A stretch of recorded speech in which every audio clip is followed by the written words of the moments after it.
Punjabi radio USA ਸੁਣ ਰਹੇ ਸਾਰੇ ਹੀ ਮਾਣਯੋਗ ਅਤੇ ਸਤਿਕਾਰਤ ਸਰੋਤਿਆਂ ਨੂੰ ਬਹੁਤ ਹੀ ਪਿਆਰ ਸਤਿਕਾਰ ਸਹਿਤ ਨੂੰ ਜੋੜ ਕੇ ਨਿੱਕੀ ਜਿਹੀ ਸਤਿ ਸ੍ਰੀ ਅਕਾਲ ਸਭ ਨੂੰ ਜੀਣ ਨੂੰ ਆਖਦੇ ਹਾਂ। ਸਰੋਤਿਓ, ਅੱਜ ਦਾ ਹਫ਼ਤਾਵਾਰੀ ਵਿਸ਼ੇਸ਼ ਪ੍ਰੋਗਰਾਮ ਲੈ ਕੇ ਹਾਜ਼ਰ ਹੋ ਚੁੱਕੇ ਹਾਂ।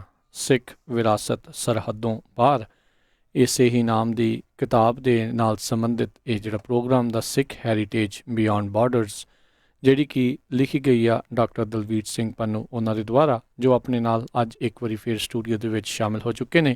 ਡਾਕਟਰ ਦਲਵੀਰ ਸਿੰਘ ਪੰਨੂ ਜੀ, ਜੀ ਆਇਆਂ ਨੂੰ ਸਵਾਗਤ ਹੈ। ਸਤਿ ਸ੍ਰੀ ਅਕਾਲ ਜੀ। ਕਰਨਵੀਰ ਸਿੰਘ ਜੀ, ਤੁਹਾਡਾ ਬਹੁਤ ਬਹੁਤ ਧੰਨਵਾਦ ਇੱਕ ਵਾਰੀ ਫਿਰ ਮੈਨੂੰ ਮੌਕਾ ਦੇਣ ਦੇ ਲਈ। ਥੈਂਕ ਯੂ ਜੀ। ਸੋ ਸਰੋਤਿਆਂ ਨੂੰ ਦੱਸ ਜਾਈਏ, ਇਹ ਕਿਤਾਬ ਇਹਨਾਂ ਨੇ ਕੁਛ ਸਮਾਂ ਪਹਿਲਾਂ, ਕੁਛ ਵਕਫੇ ਪਹਿਲਾਂ ਜਿਹੜੀ ਇਹ ਕਿਤਾਬ ਲਿਖੀ ਹੈ, ਅਤੇ ਲੰਬੀ ਘੋਖ, ਲੰਬੀ ਰੀਸਰਚ ਉਹ ਕਰਨ ਤੋਂ ਬਾਅਦ ਦੇ ਵਿੱਚ ਇਹ ਕਿਤਾਬ ਇਹਨਾਂ ਨੇ ਪਾਠਕਾਂ ਦੇ ਜਿਹੜੇ ਆ ਕਚਹਿਰੀ ਦੇ ਵਿੱਚ ਲੈ ਕੇ ਆਂਦੀ ਆ। ਇਹ ਕਿਤਾਬ ਦਾ ਸਿੱਖ ਹੈਰੀਟੇਜ ਬਿਯੋਂਡ ਬਾਰਡਰਸ ਇੰਗਲਿਸ਼ ਦੇ ਵਿੱਚ ਇਹਨਾਂ ਨੇ ਵਿਸ਼ੇਸ਼ ਤੌਰ 'ਤੇ ਲਿਖੀ ਆ, ਤਾਂ ਜੋ ਆਉਣ ਵਾਲੀ ਜਿਹੜੀ ਨੌਜਵਾਨ ਪੀੜ੍ਹੀ ਆ, ਮੌਜੂਦਾ ਨੌਜਵਾਨ ਪੀੜ੍ਹੀ ਆ ਅਤੇ ਆਉਣ ਵਾਲੀ ਜਿਹੜੀ ਪੀੜ੍ਹੀ ਆ, ਉਹ ਇਸ ਦੇ ਨਾਲ ਆਪਣੇ ਸਿੱਖ ਵਿਰਸੇ ਨਾਲ, ਸਿੱਖ ਹੈਰੀਟੇਜ, ਸਿੱਖ ਇਤਿਹਾਸ ਦੇ ਨਾਲ ਜਿਹੜਾ ਉਹ ਜੁੜ ਸਕਣ। ਇਹਨਾਂ ਦਾ ਜਿਹੜਾ ਇਹ ਰੀਸਰਚ ਆ, ਲਹਿੰਦੇ ਪੰਜਾਬ, ਮੌਜੂਦਾ ਪਾਕਿਸਤਾਨ ਦੇ ਵਿੱਚ ਜੋ ਸਿੱਖ ਵਿਰਾਸਤ ਰਹਿ ਗਈ ਆ, ਗੁਰੂ ਸਾਹਿਬਾਨ ਉਹਨਾਂ ਦੇ ਨਾਲ, ਜਾਂ ਹੋਰ ਜਿਹੜੀਆਂ ਸ਼ਖਸੀਅਤਾਂ ਜਿਹੜੀਆਂ ਗੁਰੂਆਂ ਦੇ ਨਾਲ, ਸਿੱਖਾਂ ਦੇ ਨਾਲ ਜੁੜੀਆਂ ਹੋਈਆਂ ਆ, ਉਹਨਾਂ ਦੇ ਇਤਿਹਾਸ, ਉਹਨਾਂ ਦੀ ਹਿਸਟਰੀ, ਉਹਨਾਂ ਦੀ ਕੀ ਕੁਛ ਜਿਹੜਾ ਸਿੱਖਾਂ ਦੇ ਨਾਲ ਮਿਲ ਜੁਲ ਕੇ ਰਹੇ, ਕਿੱਦਾਂ ਰਿਹਾ, ਜੋ ਕੁਛ ਰਿਹਾ, ਉਸ ਦੇ ਬਾਰੇ ਇਹਨਾਂ ਨੇ ਸਾਰਾ ਕੁਛ ਜਿਹੜਾ ਉਹ ਲਿਖ ਕੇ ਇਸ ਕਿਤਾਬ ਦੇ ਵਿੱਚ ਪਰੋਇਆ ਆ। ਅਤੇ ਇਹਨਾਂ ਦਾ ਇਹ ਵੀ ਮਕਸਦ ਆ ਵੀ ਮੌਜੂਦਾ ਜੋ ਕੋਈ ਰਿਸਰਚ ਆਉਣ ਵਾਲੇ ਸਮੇਂ 'ਚ ਕਰਨਾ ਚਾਹੁੰਦਾ ਹੈ, ਇਸ ਕਿਤਾਬ ਨੂੰ ਇੱਕ ਹਵਾਲਾ ਬਣਾ ਕੇ ਉਹ ਅੱਗੇ ਉਸ ਦੇ ਉੱਤੇ ਹੋਰ ਜ਼ਿਆਦਾ ਰਿਸਰਚ ਕਰ ਸਕਣ। ਅਤੇ ਆਪਾਂ ਦੇਖਿਆ ਹੀ ਆ ਵੀ ਕਈ ਵਾਰੀ ਆਪਾਂ ਨੂੰ ਤਸਵੀਰਾਂ, ਵੀਡੀਓਜ਼ ਫਿਰ ਉੱਥੋਂ ਆਪਾਂ ਨੂੰ ਮਿਲਦੀਆਂ ਵੀ ਕਿੰਨੇ ਬੁਰੇ ਹਾਲਾਤ ਹੋ ਗਏ ਨੇ ਜਿਹੜੀਆਂ ਸਿੱਖ ਵਿਰਾਸਤ ਦੇ ਨਾਲ, ਸਿੱਖ ਇਤਿਹਾਸ ਦੇ ਨਾਲ ਜੁੜੀਆਂ ਹੋਈਆਂ ਚੀਜ਼ਾਂ ਦੇ।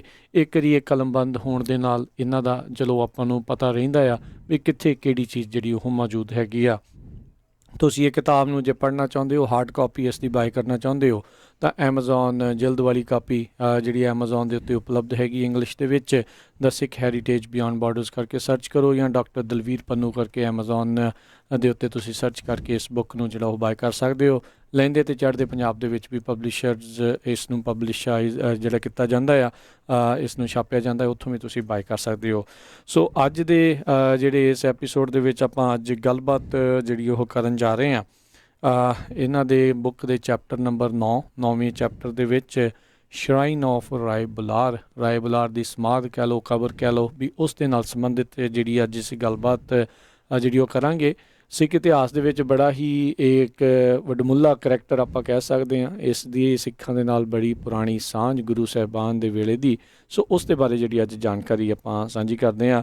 ਸੋ ਡਾਕਟਰ ਪੰਨੂ, ਪਹਿਲਾ ਉਹੀ ਸੇਮ ਸਵਾਲ ਆ ਜੀ, ਕਿੱਥੇ ਇਹ ਜਿਹੜੀ ਸ਼ਰਾਈਨ ਆ ਰਾਏ ਬੁਲਾਰ ਦੀ, ਕਿੱਥੇ ਜਿਹੜੀ ਸਥਿਤ ਹੈਗੀ ਆ? ਬਿਲਕੁਲ ਜੀ, ਤੁਹਾਡਾ ਪਹਿਲਾ ਕੁਐਸਚਨ ਹਮੇਸ਼ਾ ਬਹੁਤ ਵਾਜਬ ਹੁੰਦਾ। ਆਪਾਂ ਨੂੰ ਪਹਿਲਾਂ ਲੋਕੇਸ਼ਨ ਜਾਣਨੀ ਜ਼ਰੂਰੀ ਹੈ। ਇਸ ਕਰਕੇ ਆਪਾਂ ਆਪਣੀ ਕਿਤਾਬ ਦੇ ਵਿੱਚ ਹਰੇਕ ਚੈਪਟਰ ਵਿੱਚ ਉਹਦਾ ਲੈਟੀਟਿਊਡ, ਲੌਂਗੀਟਿਊਡ ਵੀ ਦਿੱਤਾ ਹੋਇਆ, ਤਾਂ ਕਿ ਜੇ ਕੋਈ ਘਰੋਂ ਹੀ ਗੂਗਲ ਮੈਪਸ 'ਤੇ ਦੇਖਣਾ ਚਾਹਵੇ ਤਾਂ ਉਹ ਜਿਹੜਾ ਹੈਗਾ ਇਸ ਜਗ੍ਹਾ ਨੂੰ ਦੇਖ ਸਕਦਾ। ਸੋ ਇਹ ਜਗ੍ਹਾ ਜਿਹੜੀ ਹੈਗੀ ਹੈ, ਇਹ ਗੁਰਦੁਆਰਾ ਨਨਕਾਣਾ ਸਾਹਿਬ ਦੇ ਬਿਲਕੁਲ ਬੈਕ ਸਾਈਡ 'ਤੇ, ਉੱਥੇ ਸਿੱਖ ਯਾਤਰੂ ਬਹੁਤ ਘੱਟ ਜਾਂਦੇ ਨੇ। ਉਸ ਇੱਕ ਛੋਟੀ ਜਿਹੀ ਪਹਾੜੀ ਦਾ ਟਿੱਲਾ ਹੈਗਾ ਜਿਹਨੂੰ ਧੌਲਰ ਕਿਹਾ ਜਾਂਦਾ, ਉੱਥੇ ਧੌਲਰ, ਉਹ ਮਤਲਬ ਬਹੁਤ ਵੱਡੀ ਇੱਕ ਪੁਰਾਣੀ ਕਹਿ ਲਓ ਵੀ ਥੇ ਸੀਗੀ, ਜਿੱਥੇ ਹੁਣ ਉਹਦੇ ਉੱਪਰ ਤਾਂ ਹੁਣ ਕਬਰਿਸਤਾਨ ਬਣਿਆ ਹੋਇਆ ਕਾਫੀ ਜ਼ਿਆਦਾ। ਅਬਾਊਟ 500,000 ਸਕੁਅਰ ਯਾਰਡ ਦਾ ਉਹ ਟਿੱਲਾ ਹੈਗਾ ਪਹਾੜੀ ਦਾ, ਜਿਹਨੂੰ ਧੌਲਰ ਕਹਿੰਦੇ ਆ, ਜਿਹਦੇ ਉੱਪਰ ਕੀ ਇਹ ਰਾਏ ਬੁਲਾਰ ਜੀ ਦੀ ਕਬਰ ਹੈਗੀ ਆ, ਜਗ੍ਹਾ ਹੈਗੀ ਆ, ਮੋਨੂਮੈਂਟ ਹੈਗਾ ਜਿੱਥੇ ਉਹਨਾਂ ਨੂੰ ਦਫਨਾਇਆ ਗਿਆ ਸੀ। ਅਤੇ ਉੱਥੇ ਜਿੱਥੇ ਸੀ ਉਹਨਾਂ ਦੇ ਜਿਹੜੇ ਫੈਮਿਲੀ ਨੇ, ਉਹਨਾਂ ਦੇ ਡਿਸੈਂਡੈਂਟਸ ਨੇ, ਹਾਲੇ ਵੀ ਉੱਥੇ ਜਾ ਕੇ ਜਿਹੜਾ ਹੈਗਾ ਆਪਣੀ ਉਹਨਾਂ ਨੂੰ ਸ਼ਰਧਾ ਭੇਂਟ ਕਰਦੇ ਆ। ਇਹ ਜਿਹੜੀ ਜਗ੍ਹਾ ਹੈਗੀ ਆ ਧੌਲਰ, ਇਹਦੇ ਬਾਰੇ ਮੈਂ ਥੋੜ੍ਹਾ ਜਿਹਾ ਰਾਜਕਰਮਵੀਰ ਜੀ ਥੋੜ੍ਹਾ ਦੱਸਦਾ ਜਾਵਾਂ ਜੀ। ਇਹ ਜਗ੍ਹਾ ਹੈਗੀ ਆ ਜਿੱਥੋਂ ਪੁਰਾਣੀਆਂ ਜਿਹੜੀਆਂ ਆਰਕੀਓਲੋਜੀਕਲ ਫਾਈਂਡਿੰਗਸ ਹੋਈਆਂ ਨਨਕਾਣਾ ਸਾਹਿਬ ਦੀਆਂ, ਜਿਹਦਾ ਪਹਿਲਾਂ ਨਾਂ ਰਾਏਪੁਰ ਦੀ ਤਲਵੰਡੀ ਸੀ। ਇੱਥੇ ਇੰਨਾ ਕੁਛ ਮਿਲਿਆ ਇਸ ਪਹਾੜੀ ਦੇ ਟਿੱਲੇ 'ਤੇ, ਜਿੱਥੋਂ ਪਤਾ ਲੱਗਦਾ ਵੀ ਕਿਸੇ ਜ਼ਮਾਨੇ 'ਚ ਇਹ ਜਦੋਂ ਸੰਦਲਬਾਰ ਦਾ ਇਲਾਕਾ, ਪੁਰਾਣੀ ਕੋਈ ਜਿਹੜੀ ਸਿਵਲਾਈਜੇਸ਼ਨ ਸੀਗੀ, ਉਸ ਵੇਲੇ ਸ਼ਾਇਦ ਇੱਥੇ ਕੋਈ ਪੈਲੇਸ ਵੀ ਸੀਗਾ, ਇਸ ਜਗ੍ਹਾ 'ਤੇ ਕੋਈ ਮਹੱਲ ਸੀਗਾ, ਕਿਉਂਕਿ ਇੱਥੇ ਜਿਹੜਾ ਇੱਕ ਖੂਹ ਮਿਲਿਆ ਸੀ ਜਿਹਦਾ ਨਾਮ ਸੀਤਾ ਵਾਲਾ ਖੂਹ ਹੈ, ਉਹਦੇ ਨਾਲ ਜਿਹੜੀਆਂ ਪੌੜੀਆਂ ਸੀ ਉਹ ਇੰਨੇ ਵੱਡੇ ਸਾਈਜ਼ ਦੀਆਂ ਪੌੜੀਆਂ ਸੀ ਕਿ ਬਿਲਕੁਲ ਉੱਪਰੋਂ ਜਿੱਥੋਂ ਝਰਨਾ ਸ਼ੁਰੂ ਹੁੰਦਾ ਸੀ ਉੱਥੋਂ ਤੱਕ ਜਿਹੜੀਆਂ ਡਰਾਉਨ ਡੀਪ ਖੂਹ ਤੋਂ ਜਿਹੜੀਆਂ ਪੌੜੀਆਂ ਜਾਂਦੀਆਂ ਸੀ, ਜਿੱਥੋਂ ਕਿਹਾ ਜਾਂਦਾ ਵੀ ਇਹ ਪੁਰਾਣੇ ਜ਼ਮਾਨੇ 'ਚ ਕੋਈ ਜਿਹੜੀਆਂ ਰਾਇਲ ਲੇਡੀਜ਼ ਸੀਗੀਆਂ, ਉਹਨਾਂ ਦੇ ਥੱਲੇ ਜਿੱਦਾਂ ਜਾਣ ਵਾਸਤੇ, ਨਹਾਉਣ ਵਾਸਤੇ ਜਿਹੜੀ ਸੀਗੀ ਇਹ ਬੌਲੀ ਦਾ ਜਿਹੜਾ ਰਸਤਾ ਸੀ ਉਹ ਬਣਿਆ ਹੋਇਆ ਸੀਗਾ। ਸੋ ਇਹ ਅਬਾਊਟ ਸਨ 2000 ਤੱਕ ਦੇ ਕਰੀਬ ਹੈ ਜਿਹੜਾ ਸੀਤਾ ਵਾਲਾ ਖੂਹ ਆ ਉਹ ਵੀ ਇੱਥੇ ਮੌਜੂਦ ਰਿਹਾ। ਨਾਲੇ ਹੀ ਇੱਥੇ ਹੀ ਇਸੇ ਹੀ ਇਹ ਜਿਹੜੀ ਧੌਲਰ ਜਗ੍ਹਾ ਹੈਗੀ ਹੈ, ਇੱਥੇ ਹੀ ਈਸਟ ਵਾਲੀ ਸਾਈਡ ਤੇ ਬਾਲੇ ਦਾ ਖੂਹ ਵੀ ਸੀ, ਜਿਹੜਾ ਕਿ ਕਾਫੀ ਕੰਟਰੋਵਰਸ਼ੀਅਲ ਆਪਣੇ ਆਪ 'ਚ ਇੱਕ ਟੌਪਿਕ ਹੈਗਾ, ਜਿਹਦੇ ਬਾਰੇ ਆਪਾਂ ਅਗਲੇ ਆਪਣੇ ਐਪੀਸੋਡ ਦੇ ਵਿੱਚ ਜਿਹੜਾ ਗੱਲ ਕਰਾਂਗੇ। 1947 ਤੱਕ ਲੋਕੀ ਉੱਥੇ ਜਾ ਕੇ ਭਾਈ ਬਾਲੇ ਦੀ ਜਗ੍ਹਾ ਤੇ ਵੀ ਜਾ ਕੇ ਜਿੱਦਾਂ ਸੀ ਉਹ ਆਪਣੇ ਜਿਹੜਾ ਸੀ ਧਾਰਮਿਕ ਅਕੀਦੇ ਦੇ ਲਈ ਕਈ ਜੋ ਉੱਥੋਂ ਦੀ ਸਮਾਧ ਵੀ ਬਣੀ ਹੋਈ ਸੀਗੀ, ਉੱਥੇ ਜਾਂਦੇ ਹੁੰਦੇ ਸੀਗੇ।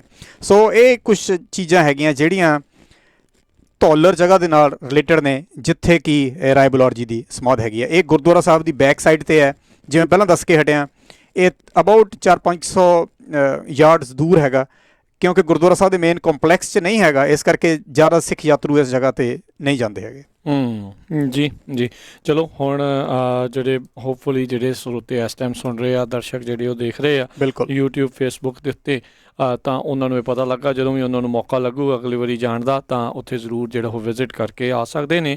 ਅਤੇ ਜਿਹੜੇ ਇਸ ਟਾਈਮ Facebook YouTube ਦੇ ਉੱਤੇ ਦੇਖ ਰਹੇ ਹੋ ਅਤੇ ਜਿਹੜੇ ਸੁਣ ਵੀ ਰਹੇ ਹੋ, ਅਸੀਂ ਜਿਹੜਾ ਰਾਈਟ ਨਾਓ ਵੀਡੀਓ ਜਿਹੜੀ ਨਾਲ ਨਸ਼ਰ ਕਰ ਰਹੇ ਹਾਂ, ਉਸ ਦੇ ਵਿੱਚ ਇਸ ਦੀਆਂ ਕੁਛ ਤਸਵੀਰਾਂ ਵੀ ਜਿਹੜੀਆਂ ਆ ਉਹ ਆਪਾਂ ਨਾਲ ਲਗਾਈਆਂ ਹੋਈਆਂ। ਰਾਏ ਬੁਲਾਰ ਦੀ ਹਵੇਲੀ ਦੀ ਤਸਵੀਰ ਆ, ਅਤੇ ਇਸ ਜਿਹੜੀ ਇਸ ਦੀ ਸਮਾਧ ਜਾਂ ਕਬਰ ਆ, ਉਸ ਦੇ ਵਿੱਚ ਜਿਹੜਾ ਇਹ ਗੁੰਬਦ ਜਿਹਾ ਜਿਹੜਾ ਇਹਨਾਂ ਨੇ ਬਣਾਇਆ ਆ, ਉਸ ਦੀ ਵੀ ਜਿਹੜੀ ਤਸਵੀਰ ਇਸ ਦੇ ਵਿੱਚ ਨਾਲ ਆਪਾਂ ਜਿਹੜੀ ਉਹ ਚਲਾ ਰਹੇ ਹਾਂ।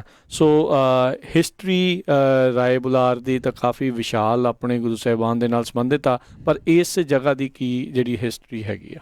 ਹਾਂਜੀ, ਇਸ ਜਗ੍ਹਾ ਦੀ ਇਹ ਹੈ ਕਿਉਂਕਿ ਇੱਥੇ ਤਾਂ ਉਹਨਾਂ ਨੂੰ ਦਫਨਾਇਆ ਗਿਆ। ਰਾਏ ਬੁਲਾਰ ਜੀ ਦਾ ਨਾਮ ਸਿੱਖ ਇਤਿਹਾਸ ਦੇ ਨਾਲ ਬਹੁਤ ਕਹਿ ਲਓ ਵੀ ਸੁਨਹਿਰੇ ਅੱਖਰਾਂ 'ਚ ਲਿਖਿਆ ਗਿਆ ਜੀ, ਕਿਉਂਕਿ ਉਹਨਾਂ ਦੇ ਬਚਪਨ ਦੇ ਵਿੱਚ ਗੁਰੂ ਸਾਹਿਬ ਦੀ ਬਚਪਨ ਦੀ ਜਿੰਨੀਆਂ ਸਾਖੀਆਂ ਹੈਗੀਆਂ, ਉਹਨਾਂ 'ਚ ਰਾਏ ਬੁਲਾਰ ਦਾ ਜ਼ਿਕਰ ਜਿਹੜਾ ਹੈਗਾ ਬਾਰ-ਬਾਰ ਆਉਂਦਾ ਹੈ, ਜਿੱਥੋਂ ਪਤਾ ਲੱਗਦਾ ਕਿ ਉਹਨਾਂ ਦੀ ਗੁਰੂ ਨਾਨਕ ਦੇਵ ਜੀ ਪਾਤਸ਼ਾਹ ਨੂੰ ਬਚਪਨ ਤੋਂ ਹੀ ਕਾਫੀ ਸਪੋਰਟ ਸੀਗੀ। ਮਤਲਬ ਜਿਹੜੀ ਨੋਰਮਲ ਆਪਾਂ ਜਨਮ ਸਾਖੀਆਂ 'ਚ ਪੜ੍ਹਦੇ ਹਾਂ, ਉਹ 'ਚ ਇਹੀ ਸੀ ਕਿ ਗੁਰੂ ਸਾਹਿਬ ਦੇ ਵਿੱਚ ਜੋ ਕਹਿ ਲਓ ਵੀ ਰੂਹਾਨੀ ਸ਼ਖਸੀਅਤ ਦਾ ਹੋਣਾ, ਉਹਦਾ ਸਭ ਤੋਂ ਪਹਿਲਾਂ ਪਤਾ ਜਾਂ ਭੈਣ ਬੇਬੇ ਨਾਨਕੀ ਜਾਂ ਫਿਰ ਰਾਏ ਬੁਲਾਰ ਜੀ, ਇਹਨਾਂ ਦੋਨਾਂ ਨੂੰ ਜਿਹੜਾ ਹੈਗਾ, ਇਹਨਾਂ ਦੋਨਾਂ ਬਾਰੇ ਕਿਹਾ ਜਾਂਦਾ ਕਿ ਇਹਨਾਂ ਨੂੰ ਇਹ ਪਤਾ ਲੱਗਾ ਸੀ ਕਿ ਗੁਰੂ ਸਾਹਿਬ ਜਿਹੜੇ ਨੇ ਉਹ ਆਮ ਇਨਸਾਨ ਨਹੀਂ ਨੇ, ਉਹ ਰੱਬੀ ਜੋਤ ਨੇ। ਸੋ ਇਸ ਕਰਕੇ ਰਾਏ ਬੁਲਾਰ ਦੇ ਨਾਲ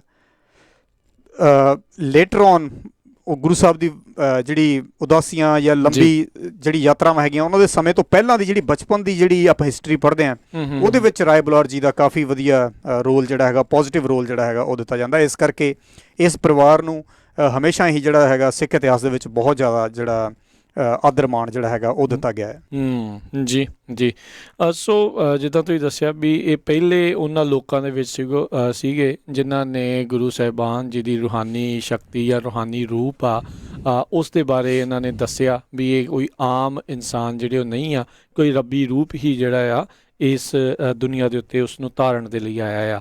ਸੋ ਕਿਹੜੀਆਂ ਕੋਈ ਪੁਰਾਣੀ ਸਾਖੀ ਦੇ ਵਿੱਚ ਕੋਈ ਇੱਦਾਂ ਦੇ ਸ਼ਬਦ, ਕੋਈ ਇੱਦਾਂ ਦੇ ਵਾਕ ਆਉਂਦੇ ਨੇ ਜਿਸ ਦੇ ਵਿੱਚ ਰਾਏ ਬੁਲਾਰ ਨੇ ਗੁਰੂ ਸਾਹਿਬਾਨ ਦੀ ਜਿਹੜੀ ਉਹ ਤਾਰੀਫ ਕੀਤੀ ਹੋਵੇ, ਉਹ ਕੀ ਆਖਿਆ ਸੀਗਾ? ਹਾਂਜੀ, ਬਹੁਤ ਜ਼ਿਆਦਾ ਸਾਖੀਆਂ ਦੇ ਵਿੱਚ ਇਹ ਆਪਾਂ ਨੂੰ ਅਲੱਗ-ਅਲੱਗ ਤਰੀਕੇ ਨਾਲ ਮਿਲਦਾ ਹੈ ਕਿ ਜਿੱਦਾਂ ਰਾਏ ਭੋਏ ਇਸ ਪਿੰਡ ਦੇ ਚੀਫ ਸੀਗੇ, ਹੈੱਡ ਸੀਗੇ, ਅਤੇ ਉਹਨਾਂ ਦਾ ਬੇਟਾ ਸੀ ਰਾਏ ਬੁਲਾਰ। ਅਤੇ ਮੈਂ ਤੁਹਾਨੂੰ ਜਿਹੜਾ ਮੈਨੂੰ ਕੋਟ ਸੁਣਾਉਣ ਲੱਗਾ ਉਹ ਆਦ ਸਾਖੀਆਂ ਕਿਤਾਬ ਦੇ ਵਿੱਚੋਂ ਹੈਗਾ, ਜਿਹੜੀ ਕਿ 1701 ਦੇ ਵਿੱਚ ਕਹਿੰਦੇ ਕਿ ਪਹਿਲੀ ਵਾਰੀ ਜਿੱਦਾਂ ਹੈਗੀ ਉਹ ਰਿਟਨ ਹੈਗੀ 1701 ਦੇ ਵਿੱਚ। ਸੋ ਉਹਦੇ ਵਿੱਚ ਹੈ ਕਿ ਜਦੋਂ ਪਿੰਡ ਵਾਲੇ ਨੂੰ ਇੱਕ ਵਾਰੀ ਪਤਾ ਲੱਗਾ ਕਿ ਕਿਸੇ ਨੇ ਇੱਕ ਕਿਸਾਨ ਦੀ ਫਸਲ ਖਰਾਬ ਕਰ ਦਿੱਤੀ ਹੈ, ਅਤੇ ਰਾਏ ਬੁਲਾਰ ਨੇ ਜਾ ਕੇ ਇਨਵੈਸਟੀਗੇਸ਼ਨ ਕੀਤੀ, ਤਾਂ ਉਹਨੇ ਜਾ ਕੇ ਦੇਖਿਆ ਵੀ ਬਿਲਕੁਲ ਕੋਈ ਫਸਲ ਜਿਹੜੀ ਖਰਾਬ ਨਹੀਂ ਸੀ ਹੋਈ। ਉਸ ਤੋਂ ਬਾਅਦ ਕਿਹਾ ਜਾਂਦਾ, ਅਤੇ ਮੁੜ ਕੇ ਜਿਹੜੀ ਉਹ ਸੱਪ ਵਾਲੀ ਸਾਖੀ ਵੀ ਹੈਗੀ ਕਿ ਜਦੋਂ ਰਾਏ ਬੁਲਾਰ ਨੇ ਦੇਖਿਆ ਕਿ ਸੱਪ ਨੇ ਗੁਰੂ ਸਾਹਿਬ ਦੀ ਛਾਂ ਕੀਤੀ ਹੈਗੀ ਹੈ। ਸੋ ਇਹਨਾਂ ਦੇ ਦੌਰਾਨ ਰਾਏ ਬੁਲਾਰ ਨੂੰ ਜਿਹੜਾ ਇਹ ਮਹਿਸੂਸ ਹੋਇਆ ਕਿ ਇਹ ਆਮ ਇਨਸਾਨ ਨਹੀਂ ਹਨ, ਔਰ ਉਹਨਾਂ ਨੇ ਇਹ ਜਿਹੜੀ ਖਬਰ ਸੀਗੀ ਗੁਰੂ ਸਾਹਿਬ ਦੇ ਪਿਤਾ ਜੀ ਨੂੰ ਦਿੱਤੀ। ਸੋ ਆਦ ਸਾਖੀਆਂ ਦੇ ਵਿੱਚ ਕਿਸ ਤਰ੍ਹਾਂ ਲਿਖਿਆ ਹੋਇਆ, ਜਿਵੇਂ ਤੁਸੀਂ ਪੁੱਛਿਆ, ਮੈਂ ਕੁਛ ਲਾਈਨਾਂ ਆਪਣੀ ਕਿਤਾਬ ਦੇ ਵਿੱਚੋਂ ਪੜ੍ਹ ਕੇ ਸੁਣਾਉਣਾ ਜੀ। ਤਾਂ ਰਾਏ ਬੁਲਾਰ ਦੇਵ ਤਹਿਕੀਕ ਕੀਤਾ ਜੋ ਨਾਨਕ ਖਾਲੀ ਨਹੀਂ, ਇਹ ਕੋਈ ਖੁਦਾਈ ਦਾ ਲੋਕ ਹੈ। ਤਿਸ ਦਿਨੋਂ ਲਾਇ ਕਰ ਬੁਲਾਰ ਦੇਵ ਅਧੀਨ ਹੋਇਆ, ਜੋ ਕੰਮ ਕਰੇ ਸੋ ਗੁਰੂ ਬਾਬੇ ਪਾਸ ਹੱਥ ਜੋੜ ਕਰ ਕਰੇ। ਖੁਸ਼ੀ ਲੈ ਕਰ ਜੋ ਕੁਛ ਕਰਨਾ ਹੋਏ ਸੋ ਕਰੇ। ਹੁਣ ਤੀਕ ਉਸ ਦੇ ਪੁੱਤਰ ਪੋਤਰੇ ਸੁਖਾਲੇ ਹਨ, ਘਰ ਮਹਿਲ ਭਲੀ ਰੀਤ ਉਸ ਦੇ ਪਰਿਵਾਰ। ਮਤਲਬ ਮੈਂ ਤਾਂ ਹੁਣ ਇਹ ਹੁਣ ਪੁਰਾਣੀ ਪੰਜਾਬੀ ਹੈਗੀ ਜਿਹੜੀ ਆਪਾਂ ਪੜ੍ਹ ਕੇ ਸੁਣਾਈ ਹੈ। ਇਹ ਆਦ ਸਾਖੀਆਂ ਦੇ ਮੁਤਾਬਕ ਇਹ ਹੈਗਾ ਵੀ ਜਦੋਂ ਉਹਨੂੰ ਪਤਾ ਲੱਗਾ ਰਾਏ ਬੁਲਾਰ ਜੀ ਨੂੰ ਕਿ ਇਹ ਗੁਰੂ ਨਾਨਕ ਜੀ ਨਾਰਮਲ ਇਨਸਾਨ, ਮਤਲਬ ਆਮ ਲੋਕਾਂ ਵਰਗੇ ਨਹੀਂ ਨੇ, ਉੱਚੀ ਸ਼ਕਤੀ ਦੇ ਜਿਹੜੇ ਹੈਗੇ ਨੇ ਉਹ ਮਾਲਕ ਬਿਲੋਂਗ ਨੇ। ਕਰਦੇ ਨੇ, ਹੀ is man of the God. ਉਸ ਦਿਨ ਤੋਂ ਉਹ ਜਿਹੜੇ ਗੁਰੂ ਨਾਨਕ ਦੇਵ ਜੀ ਪਾਤਸ਼ਾਹ ਦੇ ਉਹ ਸ਼ਰਧਾਲੂ ਬਣ ਗਏ ਤੇ ਉਹ ਕੋਈ ਵੀ ਕੰਮ ਨਵਾਂ ਸ਼ੁਰੂ ਕਰਨ ਤੋਂ ਪਹਿਲਾਂ ਗੁਰੂ ਸਾਹਿਬ ਨੂੰ ਜਿਹੜਾ ਸੀ ਮਿਲਦੇ ਸਨ, ਉਹਨਾਂ ਦੀ ਬਲੈਸਿੰਗ ਲੈਂਦੇ ਸਨ। ਸੋ ਉਹਨਾਂ ਦੀ ਇਸ ਡਿਵੋਸ਼ਨ ਕਰਕੇ ਜਿਹੜੇ ਉਹਨਾਂ ਦੇ ਅੱਗੇ ਪੁੱਤ ਪੋਤਰੇ ਹਨ, ਜਦੋਂ ਇਹ ਕਿਤਾਬ ਲਿਖੀ ਗਈ ਯਾਦ ਸਾਖੀਆਂ, ਉਹ ਲਿਖਣ ਵਾਲਾ ਆਥਰ ਲਿਖਦਾ ਉਹ ਹਾਲੇ ਤੱਕ ਜਿਹੜੇ ਹੈਗੇ ਨੇ ਬੜੇ ਖੁਸ਼ਹਾਲ ਹਨ, ਖੁਸ਼ ਹਨ, ਔਰ ਉਹਨਾਂ ਦੀ ਜਿਹੜੀ ਅੱਗੇ ਪੀੜ੍ਹੀ ਦਰ ਪੀੜ੍ਹੀ ਜਿਹੜੀ ਹੈਗੀ ਆ ਉਹ ਇਸੇ ਹੀ ਜਿਹੜੀ ਹੈਗੀ ਆ ਟ੍ਰੈਡੀਸ਼ਨ ਦੇ ਨਾਲ ਅੱਗੇ ਚੱਲਦੀ ਜਾ ਰਹੀ ਹੈ। ਇਹ ਮੈਂ ਤੁਹਾਨੂੰ ਜਿਹੜਾ ਕੋਟ ਸੁਣਾਇਆ ਇਹ ਗੁਰੂ ਕੀ ਸਾਖੀਆਂ, ਆਦ ਸਾਖੀਆਂ ਸੌਰੀ ਕਿਤਾਬ ਦੇ ਵਿੱਚੋਂ ਹੈਗਾ, ਉਹ ਸੁਣਾਇਆ ਜੀ। ਸੋ ਇਹ ਵੀ ਆਈ ਥਿੰਕ ਆਪਾਂ ਪਹਿਲਾਂ ਵੀ ਥੋੜ੍ਹੇ ਪਿਛਲੇ ਕਿਸੇ ਚੈਪਟਰਸ ਦੇ ਵਿੱਚ ਆਪਾਂ ਜ਼ਿਕਰ ਕੀਤਾ ਸੀ ਇਹਨਾਂ ਦਾ। ਸੋ ਇੱਕ ਵਾਰੀ ਫੇਰ ਜੇ ਤੁਸੀਂ ਇਹ ਦੱਸ ਦਿਓ ਵੀ ਸਾਖੀਆਂ ਜਿਹੜੀਆਂ ਆ ਇਹ ਕਿਹੜੀਆਂ ਜਨਮ ਸਾਖੀਆਂ ਦੇ ਵਿੱਚੋਂ ਆ ਜਾਂ ਕਿਹੜੀ ਆ ਜਿਹੜੀ 1701 ਦੇ ਵਿੱਚ ਛਪੀ ਆ? ਹਾਂਜੀ, ਜਨਮ ਸਾਖੀਆਂ ਕਈ ਹੈਗੀਆਂ, ਜਿਵੇਂ ਭਾਈ ਬਾਲਾ ਜਨਮ ਸਾਖੀ, ਭਾਈ ਮਨੀ ਸਿੰਘ ਜੀ ਜਨਮ ਸਾਖੀ, ਪੁਰਾਤਨ ਜਨਮ ਸਾਖੀ, ਮਿਹਰਬਾਨ ਜਨਮ ਸਾਖੀ। ਇੱਦਾਂ ਹੀ ਇੱਕ ਹੈਗੀ ਆ ਇਹ ਆਦ ਸਾਖੀਆਂ, ਜਿਹੜਾ ਐਕਚੁਅਲੀ ਇਹਦਾ ਅਸਲੀ ਨਾਮ ਸੀਗਾ ਸ਼ੰਭੂ ਨਾਥ ਵਾਲੀ ਜਨਮ ਪੱਤਰੀ ਬਾਬੇ ਨਾਨਕ ਜੀ ਕੀ। ਪਰ ਇਹਦਾ ਜਿਹੜਾ ਫੇਮਸ ਨਾਮ ਹੈਗਾ ਉਹ ਆਦ ਸਾਖੀਆਂ ਕਰਕੇ ਹੈਗਾ। SS ਪਦਮ ਜੀ ਜਿਹੜੇ ਹੈਗੇ ਆ ਉਹ ਆਪਣੀ ਕਿਤਾਬ 'ਚ ਲਿਖਦੇ ਆ ਵੀ ਆਦ ਸਾਖੀਆਂ ਜਿਹੜੀ ਸੀ ਪਹਿਲਾਂ ਇਹ ਐਜ਼ ਜਨਮ ਪੱਤਰੀ ਬਾਬੇ ਨਾਨਕ ਕੀ ਲਿਖੀ ਗਈ ਸੀ ਭਾਈ ਬੂਲਾ ਜੀ ਵੱਲੋਂ 1597 ਦੇ ਵਿੱਚ, 1597 ਤੋਂ 1600 ਦੇ ਵਿੱਚ, ਤੇ ਮੁੜ ਕੇ ਸ਼ੰਭੂਨਾਥ ਨੇ ਇਹ ਕਾਪੀ ਕੀਤੀ ਸੀਗੀ 1701 ਦੇ ਵਿੱਚ। ਸੋ ਇਹ ਜਿਹੜਾ ਹੈਗਾ ਕਲੇਮ ਮੈਂ ਤੁਹਾਨੂੰ SS ਪਦਮ ਜੀ ਦੀ ਕਿਤਾਬ ਦੇ ਵਿੱਚੋਂ ਦੱਸਿਆ ਹੈ ਕਿ ਇਹ ਜਿਹੜੀ ਆਦ ਸਾਖੀਆਂ ਹੈਗੀਆਂ ਇਹਦੀ ਸਟਾਰਟਿੰਗ ਬੁੱਕ ਦੀ ਕਿੱਥੋਂ ਹੁੰਦੀ ਹੈ। ਠੀਕ ਹੈ ਜੀ। ਜਿੱਦਾਂ ਤੁਸੀਂ ਜ਼ਿਕਰ ਕੀਤਾ ਤੇ ਆਪਾਂ ਇਤਿਹਾਸ ਦੇ ਵਿੱਚ ਇਹ ਜਾਣਦੇ ਹਾਂ ਵੀ ਰਾਏ ਬੁਲਾਰ ਹੁਣਾਂ ਦਾ ਗੁਰੂ ਸਾਹਿਬ ਦੇ ਨਾਲ ਆਪਾਂ ਕਹਿ ਸਕਦੇ ਵੀ ਬਹੁਤ ਪਿਆਰ ਵੀ ਸੀਗਾ, ਬਹੁਤ ਆਦਰ ਮਾਣ ਜਿਹੜਾ ਉਹ ਕਰਦੇ ਸੀਗੇ। ਤੇ ਜਦੋਂ ਗੁਰੂ ਨਾਨਕ ਦੇਵ ਜੀ ਉਦਾਸੀਆਂ ਦੇ ਉੱਤੇ ਜਾਣ ਲੱਗੇ ਸੀਗੇ, ਕੀ ਕੋਈ ਇੱਦਾਂ ਦਾ ਹਵਾਲਾ ਜਾਂ ਕੋਈ ਇੱਦਾਂ ਦਾ ਜ਼ਿਕਰ ਕਿਤੇ ਆਉਂਦਾ ਵੀ ਇਹਨਾਂ ਨੇ ਆਖਿਆ ਹੋਵੇ ਵੀ ਤੁਸੀਂ ਇੱਥੋਂ ਜਿਹੜਾ ਉਹ ਛੱਡ ਕੇ ਜਿਹੜਾ ਉਹ ਨਾ ਜਾਓ ਜਾਂ ਉਦਾਸੀਆਂ ਜਿਹੜੀਆਂ ਨਾ ਕਰੋ, ਜਾਂ ਕੀ ਕੋਈ ਵਾਰਤਾਲਾਪ ਜੇ ਕੋਈ ਹੈਗੀ ਆ ਤਾਂ ਕੀ ਆ? ਹਾਂਜੀ, ਇਹ ਵੀ ਬਹੁਤ ਲੰਬੀਆਂ ਸਾਖੀਆਂ ਹੈਗੀਆਂ ਨੇ ਇਸ ਲਿੰਕ ਦੇ ਬਾਰੇ। ਜਦੋਂ ਗੁਰੂ ਸਾਹਿਬ ਆਪਣੀ ਉਦਾਸੀ ਕਰਦੇ ਹੋਏ ਐਮਨਾਬਾਦ ਪਹੁੰਚੇ ਸੀ, ਐਮਨਾਬਾਦ ਜਿਹਨੂੰ ਸੈਦਪੁਰ ਉਦੋਂ ਕਿਹਾ ਜਾਂਦਾ ਸੀਗਾ, ਉੱਥੋਂ ਫਿਰ ਰਾਏ ਬੁਲਾਰ ਜੀ ਨੇ ਉੱਥੋਂ ਪਿੰਡ ਤੋਂ ਭਾਈ ਬਾਲੇ ਨੂੰ ਭੇਜਿਆ, ਜਿਹੜਾ ਜਾ ਕੇ ਫਿਰ ਇੱਥੇ ਐਮਨਾਬਾਦ ਜਾ ਕੇ ਗੁਰੂ ਸਾਹਿਬ ਨੂੰ ਨਾਲ ਲੈ ਕੇ ਆਇਆ। ਇੱਥੇ ਆ ਕੇ ਫਿਰ ਇਹਨਾਂ ਦਾ ਜਿਹੜਾ ਇਹ ਖੂਹ ਸੀਗਾ ਚੰਦਰਭਾਨ ਸੰਧੂ ਦਾ, ਜਿਹੜਾ ਭਾਈ ਬਾਲਾ ਦਾ ਫਾਦਰ ਸੀ, ਉਸ ਖੂਹ 'ਤੇ ਜਾ ਕੇ ਪਹਿਲਾਂ ਗੁਰੂ ਸਾਹਿਬ ਪਹੁੰਚੇ, ਜਿੱਥੇ ਸਾਰਾ ਪਰਿਵਾਰ ਗੁਰੂ ਸਾਹਿਬ ਨੂੰ ਮਿਲਣ ਗਿਆ। ਗੁਰੂ ਸਾਹਿਬ ਦਾ ਚਾਚਾ ਭਾਈ ਲਾਲੂ ਸੀਗਾ, ਉੱਥੇ ਜਾ ਕੇ ਉਹਨਾਂ ਨੇ ਬੇਨਤੀ ਕੀਤੀ ਪਈ ਨਾ ਜਾਓ, ਪਰ ਗੁਰੂ ਸਾਹਿਬ ਨੇ ਆਪਣਾ ਜਿਹੜਾ ਸੀ ਇਰਾਦਾ ਦ੍ਰਿੜ ਰੱਖਿਆ। ਉੱਥੇ ਫਿਰ ਰਾਏ ਬੁਲਾਰ ਜੀ ਨੇ ਵੀ ਉਹਨਾਂ ਨੂੰ ਸੱਦਾ ਭੇਜਿਆ ਵੀ ਗੁਰੂ ਸਾਹਿਬ ਨੂੰ ਜਿਹੜਾ ਹੈਗਾ ਲੈ ਕੇ ਉਹਨਾਂ ਦੇ ਕੋਲ ਜਿਹੜਾ ਹੈਗਾ ਪਹੁੰਚੋ।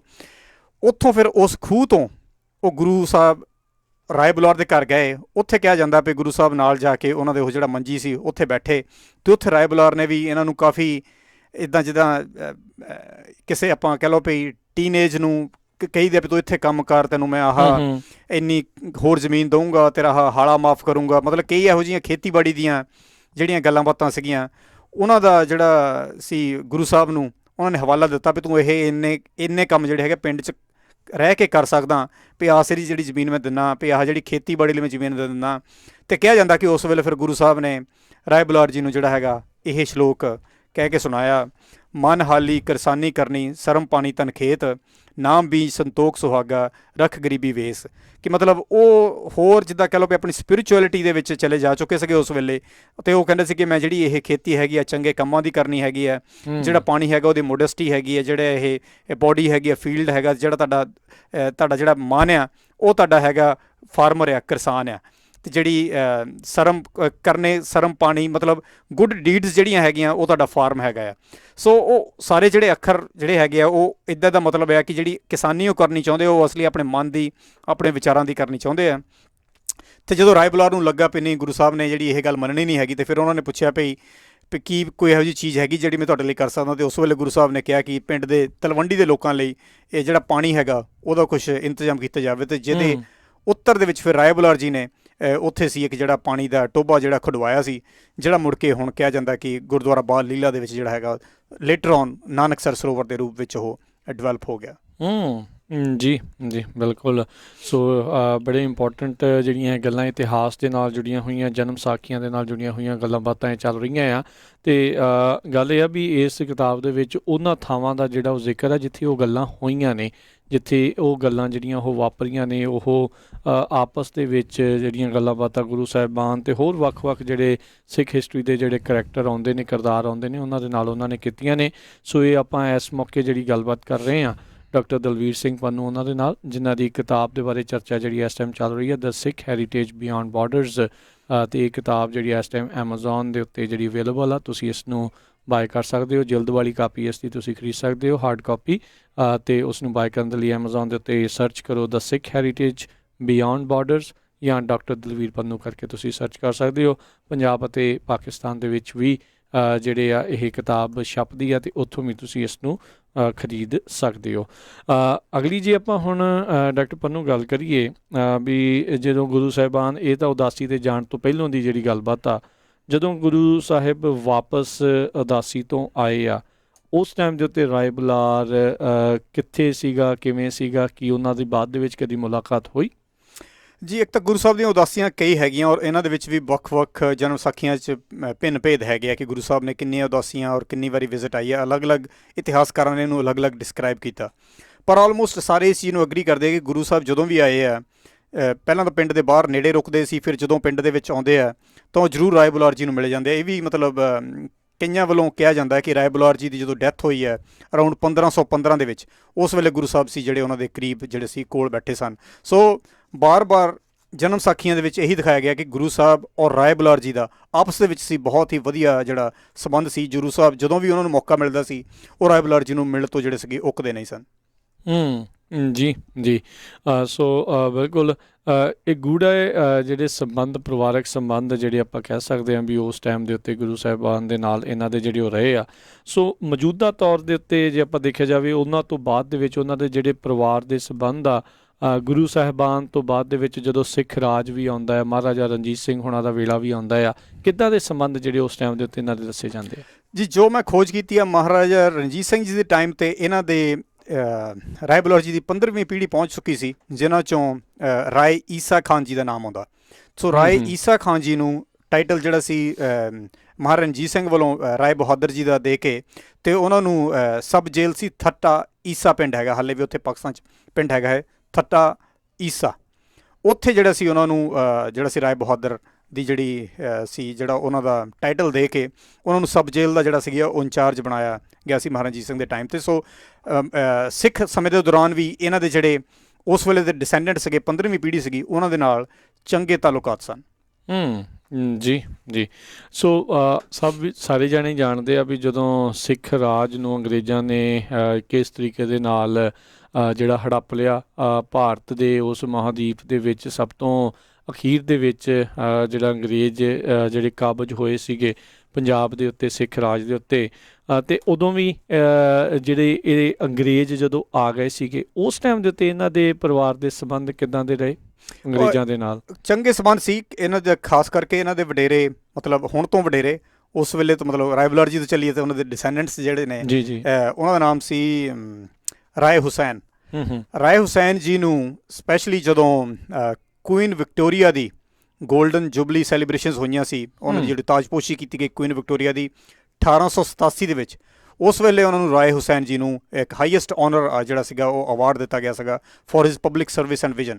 ਇੱਕ ਮਹਾਰਾਣੀ ਵਿਕਟੋਰੀਆ ਵੱਲੋਂ ਉਹਨਾਂ ਦੀ ਜਿਹੜੀ ਇਹ ਸ਼ਤਾਬਦੀ ਸੀਗੀ ਗੋਲਡਨ ਜੁਬਲੀ ਸੈਲੀਬ੍ਰੇਸ਼ਨ, ਉਸ ਵਿੱਚ ਜਿਹੜਾ ਸੀ ਇਹ ਇਨਾਮ ਦਿੱਤਾ ਗਿਆ ਸੀ। ਸੋ ਵੈਲ ਨੋਨ ਫੈਮਿਲੀ ਜਿਹੜੀ ਸੀਗੀ ਅੰਗਰੇਜ਼ਾਂ ਦੇ ਵੇਲੇ ਵੀ ਸੀਗੀ ਇਹ ਰਾਏ ਬੁਲਾਰ ਭੱਟੀ ਸਾਹਿਬ ਦੇ ਜਿਹੜੇ ਅੱਗੇ ਡਿਸੈਂਡੈਂਟ ਸੀ ਉਸ ਵੇਲੇ ਤੱਕ। ਜਿੱਦਾਂ ਆਪਾਂ ਪਹਿਲਾਂ ਸਾਖੀਆਂ 'ਚ ਪੜ੍ਹਦੇ ਆਏ ਹਾਂ ਕਿ ਗੁਰੂ ਸਾਹਿਬ ਦੇ ਨਾਲ ਜਿਵੇਂ ਲਿਖਿਆ ਹੈ ਕਿ ਮਤਲਬ ਉਹਨਾਂ ਦੇ ਅੱਗੇ ਪੁੱਤ ਪੋਤਰੇ ਤੱਕ ਹਮੇਸ਼ਾ ਖੁਸ਼ਹਾਲ ਰਹਿਣ, ਉਹੀ ਗੱਲ ਜਿਹੜੀ ਹੈਗੀ ਆ ਉਹ ਬਕਾਇਦਾ ਰਹੀ ਹੈ। ਔਰ ਹਮੇਸ਼ਾ ਇਹ ਪਰਿਵਾਰ ਜਿਹੜਾ ਹੈਗਾ ਇਸ ਇਲਾਕੇ ਦੇ ਵਿੱਚ ਇਹ ਹਮੇਸ਼ਾ ਵੈਰੀ ਵੈਲ ਹੋਲਡਿੰਗ ਜਿਹੜਾ ਰੱਖਦਾ ਆਇਆ ਜੀ। ਅਤੇ ਇਹ ਜਿਹੜਾ ਇੰਨੀ ਵੱਡੀ ਉਹਨਾਂ ਨੂੰ ਕਹਿ ਲਓ ਵੀ ਮਾਣ ਦਿੱਤਾ ਗਿਆ ਅੰਗਰੇਜ਼ਾਂ ਦੇ ਦੁਆਰਾ, ਕੀ ਉਹਨਾਂ ਨੇ ਅੰਗਰੇਜ਼ਾਂ ਦੀ ਬਹੁਤ ਜ਼ਿਆਦਾ ਉਦੋਂ ਮਦਦ ਕੀਤੀ ਸੀ, ਜਾਂ ਸਿਰਫ ਇਹਨਾਂ ਦਾ ਰੁਤਬਾ ਦੇਖਦੇ ਹੋਏ, ਜਾਂ ਇਹਨਾਂ ਨੂੰ ਆਪਣੇ ਨਾਲ ਜਿਹੜਾ ਜੋੜਨ ਦੇ ਲਈ ਇਹ ਸਭ ਕੁਝ ਕੀਤਾ ਹੋਊਗਾ? ਇਹਦੇ ਬਾਰੇ ਜਿੱਦਾਂ ਹੈਗਾ ਬਹੁਤ ਅਲੱਗ-ਅਲੱਗ ਧਾਰਨਾਵਾਂ ਹੈਗੀਆਂ, ਪਰ ਮੋਸਟ ਪ੍ਰੋਬੈਬਲੀ ਜਿੰਨੇ ਲੋਕਾਂ ਨੂੰ ਵੀ ਅਵਾਰਡ ਅੰਗਰੇਜ਼ਾਂ ਦੇ ਟਾਈਮ ਤੇ ਮਿਲਦੇ ਆ ਹੂੰ ਉਹ ਹਮੇਸ਼ਾ ਅੰਗਰੇਜ਼ਾਂ ਦੇ ਨਾਲ ਉਹਨਾਂ ਦੇ ਚੰਗੇ ਸੰਬੰਧ ਹੁੰਦੇ ਆ। ਕਦੀ ਵੀ ਅੰਗਰੇਜ਼ ਕਿਸੇ ਨੂੰ ਖਾਸ ਕਰਕੇ ਇਹੋ ਜਿਹੇ ਇੰਪੋਰਟੈਂਟ ਸੈਲੀਬ੍ਰੇਸ਼ਨ ਤੇ ਇਹੋ ਜਿਹਾ ਅਵਾਰਡ ਨਹੀਂ ਦਿੰਦੇ ਹੈਗੇ। ਸੋ ਆਲ ਥੀਸ ਫੈਮਲੀਜ਼ ਜਿਹੜੀਆਂ ਰਾਇਲ ਫੈਮਲੀਜ਼ ਹੈਗੀਆਂ, ਜਿਵੇਂ ਆਪਾਂ ਕਿੰਨੀਆਂ ਆਪਣੇ ਇੰਡੀਆ ਵੀ ਹੁਣ ਜਿਹੜੀਆਂ ਬਹੁਤ ਰਾਇਲ ਫੈਮਲੀਜ਼ ਹੈਗੀਆਂ, ਇਹਨਾਂ ਦੇ ਅੰਗਰੇਜ਼ਾਂ ਦੇ ਸਮੇਂ 'ਚ ਅੰਗਰੇਜ਼ਾਂ ਦੇ ਨਾਲ ਬਹੁਤ ਚੰਗੇ ਸੰਬੰਧ ਰਹੇ ਆ। That's why they were invited to these well of global ਜਿਹੜੇ ਇਵੈਂਟ ਹੁੰਦੇ ਸੀਗੇ ਜੀ। ਤੇ ਕੀ ਅਜਿਹੇ ਚੀਜ਼ਾਂ ਹੋਣ ਦੇ ਨਾਲ ਇਹਨਾਂ ਦੇ ਸਿੱਖਾਂ ਦੇ ਨਾਲ ਕੁਝ ਰਿਲੇਸ਼ਨਸ ਦੇ ਵਿੱਚ ਫਰਕ ਪਿਆ ਉਸ ਟਾਈਮ ਦੇ ਉੱਤੇ? ਕੁਝ ਇਦਾਂ ਦਾ ਕੋਈ ਜ਼ਿਕਰ ਵਗੈਰਾ ਹੁੰਦਾ ਹੈ? ਉਸ ਤਰ੍ਹਾਂ ਦਾ ਕੋਈ ਜ਼ਿਕਰ ਨਹੀਂ ਹੁੰਦਾ। ਦਰਅਸਲ ਜਿਹੜਾ ਐਂਗਲੋ ਸਿੱਖ ਵਾਰਸ ਹੋਈਆਂ ਉਹ ਤਾਂ 10 ਕੁ ਸਾਲਾਂ ਦਾ ਸੀਗਾ, ਮਤਲਬ ਮਹਾਰਾਜਾ ਰਣਜੀਤ ਸਿੰਘ ਦੀ ਡੈਥ ਤੋਂ ਬਾਅਦ 1839 ਤੋਂ ਲੈ ਕੇ 1849 ਤੱਕ। ਉਹਦੇ ਵਿੱਚ ਤਾਂ ਜਿਹੜਾ ਆਪਣਾ ਹੀ ਜਿਹੜਾ ਅੱਗੇ ਮਹਾਰਾਜਾ ਰਣਜੀਤ ਸਿੰਘ ਦੇ ਆਪਣਾ ਪਰਿਵਾਰ ਸੀ ਅੱਗੇ, ਉਹਦੇ ਵਿੱਚ ਇੰਨੀ ਆਪੋ ਧਾਪ ਪਈ ਰਹੀ 10 ਸਾਲ ਪਤਾ ਨਹੀਂ ਲੱਗਾ। ਮਤਲਬ ਜੋ ਕੰਮ ਮਹਾਰਾਜਾ ਰਣਜੀਤ ਸਿੰਘ ਜੀ ਨੇ ਪਿਛਲੇ 30-40 ਸਾਲਾਂ 'ਚ ਕੀਤਾ ਸੀ ਉਹ 10 ਸਾਲਾਂ 'ਚ ਖੇਰੂ ਹੋ ਗਿਆ। ਸੋ ਉਹਦੇ ਵਿੱਚ ਜ਼ਿਆਦਾ ਬਾਹਰਲਿਆਂ ਦਾ ਇੰਨਾ ਰੋਲ ਸੀਗਾ ਹੀ ਨਹੀਂ। ਉਹ ਤਾਂ ਆਪਣੇ ਉਸੇ ਵੇਲੇ ਜਿਹੜੇ ਉਹਨਾਂ ਦੇ ਆਪਣੇ ਹੀ ਜਿਹੜੇ ਕੋਰਟ ਦੇ ਮੈਂਬਰ ਸੀਗੇ ਜਾਂ ਪਰਿਵਾਰਕ ਮੈਂਬਰ ਸੀਗੇ ਜਾਂ ਉਹਨਾਂ ਦੇ ਜਿਹੜੇ ਮਿਲਟਰੀ ਕਮਾਂਡਰ ਸੀਗੇ, ਉਹੀ ਕੁਛ ਹੌਲੀ ਜਾ ਕੇ ਅੰਗਰੇਜ਼ਾਂ ਦੇ ਨਾਲ ਰਲਦੇ ਗਏ ਤੇ ਜਿਹੜੇ ਸੀ ਅੰਗਰੇਜ਼ ਪੰਜਾਬ ਤੇ ਕਾਬਜ ਹੋ ਗਏ। ਜੀ 47 ਦੇ ਵਿੱਚ ਆਜ਼ਾਦੀ ਫੈਲੀ। ਉਸ ਟਾਈਮ ਦੇ ਉੱਤੇ ਇਹਨਾਂ ਦਾ ਜਿਹੜਾ ਖਾਨਦਾਨ ਸੀਗਾ ਰਾਏ ਬੁਲਾਰ ਹੋਣਾ ਦਾ, ਉਹਨਾਂ ਦਾ ਕਿਸ ਤਰੀਕੇ ਦਾ ਜਿਹੜਾ ਉਹ ਰੋਲ ਆਪਾਂ ਕਹਿ ਸਕਦੇ ਰਿਹਾ ਹੋਊਗਾ? ਦੇਖਿਆ ਵੀ ਜਦੋਂ ਇਹ ਆਜ਼ਾਦੀ ਦੀ ਗੱਲ ਜਦੋਂ ਚੱਲੀ ਉੱਥੇ ਦੋ ਧਿਰਾਂ ਜਿਹੜੀਆਂ ਉਹ ਬਣ ਗਈਆਂ, ਇੱਕ ਜਿਨ੍ਹਾਂ ਨੇ ਪਾਕਿਸਤਾਨ ਨੂੰ ਜਾਣਾ ਸੀ, ਇੱਕ ਜਿਨ੍ਹਾਂ ਨੇ ਜਿਹੜਾ ਭਾਰਤ ਵੱਲ ਨੂੰ ਜਿਹੜਾ ਉਹ ਜਾਣਾ ਸੀਗਾ। ਇਹਨਾਂ ਦਾ ਪਰਿਵਾਰ ਕਿਸ ਪਾਸੇ ਵੱਲ ਨੂੰ ਭੁਗਤਿਆ? ਕੀ ਇਹਨਾਂ ਨੇ ਕਿਸੇ ਦੀ ਮਦਦ ਕੀਤੀ? ਕੀ ਜਿਹੜਾ ਉੱਥੇ ਫਸਾਦ ਚੱਲਦੇ ਸੀ ਉਹਦੇ ਵਿੱਚ ਇਹਨਾਂ ਦਾ ਕੋਈ ਰੋਲ ਰਿਹਾ? ਜੀ ਪਹਿਲਾਂ ਤਾਂ ਮੈਨੂੰ ਹਾਸਾ ਆਉਂਦਾ ਜਦੋਂ ਵੀ ਤੁਸੀਂ ਕਹਿੰਦੇ ਹੋ ਆਜ਼ਾਦੀ ਫੈਲੀ। ਮਤਲਬ ਆਜ਼ਾਦੀ ਫੈਲਣ ਦੇ ਨਾਲ ਮਤਲਬ ਇੱਦਾਂ ਜਿਹਾ ਲੱਗਦਾ ਵੀ ਜਿੱਦਾਂ ਖੈਰ ਕੋਈ ਬਿਮਾਰੀ ਫੈਲੀ ਸੀਗੀ। ਬਟ ਐਨੀਵੇਜ਼ ਤੁਸੀਂ ਦੇਖੋ ਡਾਕਟਰ ਮੰਨੂ ਵੀ ਉਸ ਟਾਈਮ ਦੇ ਉੱਤੇ ਲੱਖਾਂ ਹੀ ਲੋਕਾਂ ਦੀਆਂ ਜਾਨਾਂ ਗਈਆਂ। ਬਿਲਕੁਲ। ਪੰਜਾਬ ਦੋ ਹਿੱਸਿਆਂ ਦੇ ਵਿੱਚ ਵੰਡਿਆ ਗਿਆ। ਆਪਸੀ ਭਾਈਚਾਰਾ, ਆਪਸੀ ਇਤਫਾਕ ਜਿਹੜਾ ਆ ਉਹ ਟੋਟਲੀ ਜਿਹੜਾ ਉਹ ਖਤਮ ਕਰ ਲਿਆ। ਤੇ ਅੱਜ ਇੱਕ ਆਪਾਂ ਉੱਥੇ ਦੇਖਿਆ ਜਾਵੇ ਤਾਂ ਉਸ ਕੰਡਿਆਲੀ ਤਾਰ ਦੇ ਕਰਕੇ ਜਿਹੜੇ ਦੁਸ਼ਮਣ ਬਣੇ ਪਏ ਆ ਉੱਥੇ ਇੱਦਾਂ। ਸੋ ਇਹ ਆਈ ਥਿੰਕ ਇੱਕ ਹਿਸਾਬ ਦੇ ਨਾਲ ਜਿੱਦਾਂ ਬਿਮਾਰੀ ਫੈਲਣ ਵਾਲੀ ਗੱਲ ਹੀ ਆ। ਇੱਕ ਮੈਨੂੰ ਨਾ ਹੁਣ ਤੁਸੀਂ ਗੱਲ ਕੀਤੀ ਹੈ ਤਾਂ ਮੈਨੂੰ ਯਾਦ ਆਉਂਦਾ ਇੱਕ ਮੂਵੀ ਆਈ ਸੀ ਅੰਗਰੇਜ਼ ਕੁਝ ਸਮਾਂ ਪਹਿਲਾਂ। ਉਹਦੇ ਵਿੱਚ ਵੀ ਇਹ ਜਿਹੜਾ ਉਹਨਾਂ ਨੇ ਸ਼ਬਦ ਜਿਹੜਾ ਉਹ ਵਰਤਿਆ ਸੀਗਾ ਵੀ ਜਦੋਂ ਆਜ਼ਾਦੀ ਫੈਲੀ ਤੇ ਸਾਡੇ ਜਿਹੜੇ ਆ ਸੰਬੰਧ ਇਸ ਤਰੀਕੇ ਦੇ ਨਾਲ ਤਾਰ ਜਿਹੜੇ ਉਹ ਕਰ ਦਿੱਤੇ ਗਏ ਵੀ ਸਭ ਕੁਛ ਲੋਕੀ ਲੁੱਟ ਪੁੱਟ ਹੀ ਗਏ। ਤੁਸੀਂ ਦੇਖਿਆ ਹੀ ਆ ਵੀ ਕੀ ਕੁਛ ਜਿਹੜਾ ਆ ਉਹ ਵਾਪਰਿਆ। ਵੱਡੇ ਕਹਾਉਂਦੇ ਜ਼ਿਮੀਂਦਾਰ ਉੱਧਰ ਜਾ ਕੇ ਬਾਅਦ ਦੇ ਵਿੱਚ ਸ਼ਰਨਾਰਥੀ ਜਿਹੜੇ ਬਣ ਕੇ ਉਹਨਾਂ ਨੂੰ ਜਿਹੜਾ ਉਹ ਰਹਿਣਾ ਪਿਆ ਸੀ। ਜੀ ਮੈਂ ਬਿਲਕੁਲ ਤੁਹਾਡੇ ਨਾਲ ਸਹਿਮਤ ਹਾਂ। ਵਾਕਈ ਪੰਜਾਬੀਆਂ ਲਈ ਤਾਂ ਆਜ਼ਾਦੀ ਫੈਲੀ ਵਾਲੀ ਗੱਲ ਸੀ। ਮਤਲਬ ਇਹਨਾਂ ਤੋਂ ਲੋਕੀ ਹਾਲੇ ਵੀ ਫਸਾਦ ਜਾਂ ਉਜਾੜੇ ਕਹਿ ਕੇ ਜਿਹੜਾ ਹੈਗਾ ਉਹ ਯਾਦ ਕਰਦੇ ਆ ਜੀ। ਸੋ ਐਨੀਵੇਜ਼ 47 ਦੇ ਜਦੋਂ ਇਹ ਹੋਏ ਤਾਂ ਉਸ ਵੇਲੇ ਇਹ ਇਹਨਾਂ ਦੇ ਬਜ਼ੁਰਗ ਜਿਹਨਾਂ ਦੀ ਆਪਾਂ ਗੱਲ ਕਰਕੇ ਰਹੇ ਹਾਂ 16th ਜਨਰੇਸ਼ਨ 16ਵੀਂ ਪੀੜ੍ਹੀ ਸੀ ਜਿਹੜੇ ਰਾਏ ਬੁਲਾਰ ਜੀ ਦੇ, ਰਾਏ ਹੁਸੈਨ ਭੱਟੀ ਸਾਹਿਬ। ਉਹਨਾਂ ਦਾ ਨਾਮ ਬਹੁਤ ਵਧੀਆ ਜਿੱਦਾਂ ਇਤਿਹਾਸ 'ਚ ਲਿਖਿਆ ਗਿਆ ਕਿ ਉਹਨਾਂ ਨੇ ਪਰਸਨਲੀ ਖੁਦ ਅੱਗੇ ਹੋ ਕੇ 1000 ਸਿੱਖ ਤੇ ਹਿੰਦੂਆਂ ਨੂੰ ਇੱਥੋਂ ਸੇਫਲੀ ਜਿਹੜਾ ਸੀ ਨਨਕਾਣਾ ਸਾਹਿਬ ਦੇ ਏਰੀਏ 'ਚੋਂ ਉਹ ਜਿਹੜਾ ਇੰਡੀਆ ਵਾਲੇ ਬਾਰਡਰ ਜਿਹੜਾ ਸੀ ਉੱਥੇ ਤੱਕ ਉਹਨਾਂ ਨੇ ਐਸਕੌਰਟ ਕੀਤਾ ਸੀਗਾ ਨਾਲ। ਸੋ ਇਹਨਾਂ ਦਾ ਰੋਲ ਮੈਜੋਰਟੀ ਦੇ ਉਹਨਾਂ ਲੋਕਾਂ 'ਚ ਸੀ ਜਿਹੜੇ ਕਿ ਮਾਈਨੋਰਟੀ ਨੂੰ ਬਚਾਉਣ ਦੀ ਜਿਹੜਾ ਹੈਗਾ ਮਦਦ ਕਰਦੇ ਆ। ਇਵੇਂ ਹੀ ਇੰਡੀਆ ਵਾਲੇ ਪਾਸੇ ਵੀ ਆਪਾਂ ਨੂੰ ਪਤਾ ਸੀ ਕਿ ਬਹੁਤ ਫਸਾਦ ਹੋ ਰਹੇ ਸੀ। ਬਹੁਤ ਸਾਰੇ ਲੋਕ ਜਿਹੜੇ ਸੀ ਉਹ ਮੁਸਲਮਾਨਾਂ ਨੂੰ ਵੱਢ ਕੱਟ ਰਹੇ ਸੀ, ਪਰ ਕੁਛ ਲੋਕ ਇਹੋ ਜਿਹੇ ਵੀ ਸੀ ਹਿੰਦੂ ਸਿੱਖਾਂ ਜਿਹੜੇ ਉਹਨਾਂ ਦੀ ਮਦਦ ਕਰ ਰਹੇ ਸੀ। ਉਹਨਾਂ ਲੋਕਾਂ ਦੀ ਆਪਾਂ ਨੂੰ ਹਮੇਸ਼ਾ ਹੀ ਇਤਿਹਾਸ ਦੇ ਵਿੱਚ ਸੁਨਹਿਰੇ ਪੰਨਿਆਂ 'ਚ ਕਹਿ ਲਓ ਜਾਂ ਸੁਨਹਿਰੀ ਅੱਖਰਾਂ 'ਚ ਉਹਨਾਂ ਜਿਹੜਾ ਨਾਮ ਲਿਖਿਆ ਜਾਊਗਾ। ਇੱਦਾਂ ਹੀ ਪਾਕਿਸਤਾਨ ਵਾਲੀ ਸਾਈਡ 'ਤੇ ਜਦੋਂ ਸਿੱਖ ਤੇ ਮੁਸਲਮਾਨਾਂ ਦੀ ਵੱਢ ਕੱਟ ਹੋ ਰਹੀ ਸੀ, ਕਈ ਮੁਸਲਮਾਨ ਇਹੋ ਜਿਹੇ ਸੀ ਜਿਨ੍ਹਾਂ ਨੇ ਬਹੁਤ ਹੈਲਪ ਕੀਤੀ, ਲੋਕਾਂ ਨੂੰ ਬਚਾ ਕੇ ਕਢਾਉਣ ਦੀ ਕੋਸ਼ਿਸ਼ ਕੀਤੀ, ਜਿਨ੍ਹਾਂ 'ਚੋਂ ਕਿ ਰਾਏ ਹੁਸੈਨ ਭੱਟੀ ਜੀ ਦਾ ਨਾਮ ਆਉਂਦਾ, ਜਿਹੜੇ ਕਿ ਇਸ ਇਲਾਕੇ ਦੇ ਜਗੀਰਦਾਰ ਸੀਗੇ। ਤੇ ਰਾਏ ਬੁਲਾਰ ਜੀ ਸਾਹਿਬ ਜੇ ਉਹ ਜਿਹੜੇ ਸੀ 16ਵੀਂ ਪੀੜ੍ਹੀ ਸੀਗੇ 16th। ਜੀ ਇਹ ਤਾਂ 47 ਦੇ ਵੇਲੇ ਦੀ ਗੱਲ ਹੋਈ। 47 ਤੋਂ ਬਾਅਦ ਦੇ ਵਿੱਚ ਇਹਨਾਂ ਦੇ ਕਿੱਦਾਂ ਦੇ ਸੰਬੰਧ ਤੁਹਾਡੇ ਹਿਸਾਬ ਦੇ ਨਾਲ ਜਿਹੜੇ ਉਹ ਰਹੇ ਆ? ਕੀ ਕੋਈ ਦਸਤਾਵੇਜ਼ ਇੱਦਾਂ ਦੇ ਆਉਂਦੇ ਆ ਜਾਂ ਕੋਈ ਇੱਦਾਂ ਦੀਆਂ ਗੱਲਾਂ ਬਾਤਾਂ ਸਾਹਮਣੇ ਆਉਂਦੀਆਂ? ਕਿਉਂਕਿ ਉਹ ਕਾਫੀ ਰੀਸੈਂਟ ਹਿਸਟਰੀ ਆਪਾਂ ਕਹਿ ਸਕਦੇ ਹਾਂ 70 ਸਾਲ ਪੁਰਾਣੀ ਆ ਵੀ ਇਹਨਾਂ ਦੇ ਰੋਲ ਤੇ ਰਿਲੇਸ਼ਨ ਸਿੱਖਾਂ ਦੇ ਨਾਲ ਜਾਂ ਬਾਕੀ ਉੱਥੇ ਦੀਆਂ ਮਾਈਨੋਰਟੀਜ਼ ਨਾਲ ਕਿੱਦਾਂ ਰਹੇ? ਇਹ ਨਾ ਥੋੜ੍ਹੇ ਜਿਹਾ ਟਫ ਕੁਐਸਚਨ ਹੈਗਾ ਕਿਉਂਕਿ ਫੈਮਿਲੀ ਦੇ ਅੱਗੇ ਕਈ ਬ੍ਰਾਂਚਿਸ ਹੋ ਗਈਆਂ ਜਿਹਨੂੰ ਕਈ ਅੱਗੇ ਭਤੀਜੇ ਭਤੀਜੇ। ਸੋ ਮੈਂ ਕੋਸ਼ਿਸ਼ ਕੀਤੀ ਕਿ ਸਾਰਿਆਂ ਨਾਲ ਥੋੜ੍ਹਾ ਜਿਹਾ ਗੱਲਬਾਤ ਕਰਕੇ ਜਾਂ ਹਿਸਟੋਰਿਕ ਡਾਟਾ ਲਿਆ ਜਾਵੇ। ਬੇਸਿਕ ਤੁਹਾਨੂੰ ਮੈਂ ਸਮਰੀ ਜੀ ਦੱਸ ਦੇਣਾ ਕਿ ਸਭ ਤੋਂ ਪਹਿਲਾਂ ਤਾਂ 47 ਤੋਂ ਬਾਅਦ ਜਿਹੜਾ ਇੱਕ ਇੰਪੋਰਟੈਂਟ ਈਵੈਂਟ ਆਉਂਦਾ ਆ, ਪਹਿਲੇ ਪਾਤਸ਼ਾਹੀ ਦੀ ਜਿਹੜੀ 500ਵੀਂ ਜਨਮ ਸ਼ਤਾਬਦੀ ਮਨਾਈ ਗਈ ਸੀਗੀ 1969 ਦੇ ਵਿੱਚ। ਉਸ ਵੇਲੇ ਜਿਹੜੇ ਇਹਨਾਂ ਦੇ ਰਾਏ ਬੁਲਾਰ ਫੈਮਿਲੀ ਜਿਹਦੇ ਸੀ ਰਾਏ ਹਦਾਇਤ ਖਾਨ, ਉਹ 17ਵੇਂ ਡਿਸੈਂਡੈਂਟ ਸੀਗੇ ਰਾਏ ਬੁਲਾਰ ਜੀ ਦੇ। ਉਹਨਾਂ ਦਾ ਖਾਸ ਨਾਮ ਆਉਂਦਾ ਕਿ ਉਹਨਾਂ ਨੇ ਕਾਫੀ ਜ਼ੋਰ ਲਾਇਆ ਸੀ ਕਿ ਸਿੱਖ ਮੁਸਲਮਾਨ ਜਿਹੜੇ ਰਿਲੇਸ਼ਨ ਆ ਉਹ ਵਧੀਆ ਹੋਣ। ਉਹਨਾਂ ਨੇ ਜਿਹੜਾ ਇਹ ਨਗਰ ਕੀਰਤਨ ਕੱਢਿਆ ਗਿਆ ਸੀ 500ਵੀਂ ਸ਼ਤਾਬਦੀ ਤੇ, ਉਹਨਾਂ ਨੂੰ ਉਹ ਜਿਹੜੇ ਸੀ ਉਹ ਲੀਡ ਕਰ ਰਹੇ ਸੀਗੇ। ਅਤੇ ਅੱਗੇ ਉਹਨਾਂ ਦੇ ਅੱਗੇ ਹੁਣ ਜਿਹੜੇ ਬੱਚੇ ਹੈਗੇ ਆ, ਉਹਨਾਂ ਦੇ ਜਿਹੜੇ ਅੱਗੇ ਜਿਹੜੀਆਂ ਜਨਰੇਸ਼ਨਸ ਹੈਗੀਆਂ ਉਹ ਵੀ ਅੱਗੇ ਕਾਫੀ ਜਿਹੜਾ ਬਹੁਤ ਹੈਲਪਫੁਲ ਨੇ ਸਿੱਖਾਂ ਦੇ ਲਈ, ਬਹੁਤ ਜਿੱਦਾਂ ਕਹਿ ਲਓ ਵੀ ਪਿਆਰ ਵਾਲਾ ਮਾਹੌਲ ਹੈਗਾ। ਵਿੱਚੇ ਹੀ ਕੁਝ ਸਾਲ ਪਹਿਲਾਂ, ਅੱਜ ਤੋਂ 2 ਕੁ ਦਹਾਕੇ ਪਹਿਲਾਂ, ਇੱਕ ਇਹਨਾਂ ਦੇ ਹੋਰ ਪਰਿਵਾਰ ਵੱਲੋਂ, ਕਿਉਂਕਿ ਬਹੁਤ ਵੱਡੀ ਫੈਮਿਲੀ ਹੈ, ਇਹਨਾਂ ਦੇ ਹੋਰ ਕੋਈ ਕਜ਼ਨਸ ਵਗੈਰਾ ਵੱਲੋਂ ਵੀ ਇੱਕ ਕੋਰਟ ਕੇਸ ਵੀ ਕੀਤਾ ਗਿਆ ਸੀ, ਉਹਦੇ ਜਿਹਦੇ ਬਾਰੇ ਮੈਂ ਆਪਣੇ ਸੁਣਨ ਵਾਲੇ ਨੂੰ ਦੱਸਦਾ ਜਾਵਾਂ। ਉਹ ਕੋਰਟ ਕੇਸ ਸੀਗਾ ਕਿ ਸਾਡੇ ਜਿਹੜੇ ਬਜ਼ੁਰਗ ਹੈ ਰਾਏ ਬੁਲਾਰ ਜੀ, ਉਹਨਾਂ ਨੇ ਕੁਛ ਜਿਹੜੀ ਜ਼ਮੀਨ ਸੀ ਉਹ ਗਲਤੀ ਨਾਲ ਗੁਰੂ ਨਾਨਕ ਦੇਵ ਜੀ ਨੂੰ ਦੇ ਦਿੱਤੀ ਹੈ। ਪਰ ਕਾਫੀ ਉਹਦੇ ਲਈ ਜ਼ਿਰਾ ਹੋਈ ਜਦੋਂ ਕੇਸ ਹਾਈ ਕੋਰਟ ਵਗੈਰਾ 'ਚ ਪਹੁੰਚਿਆ।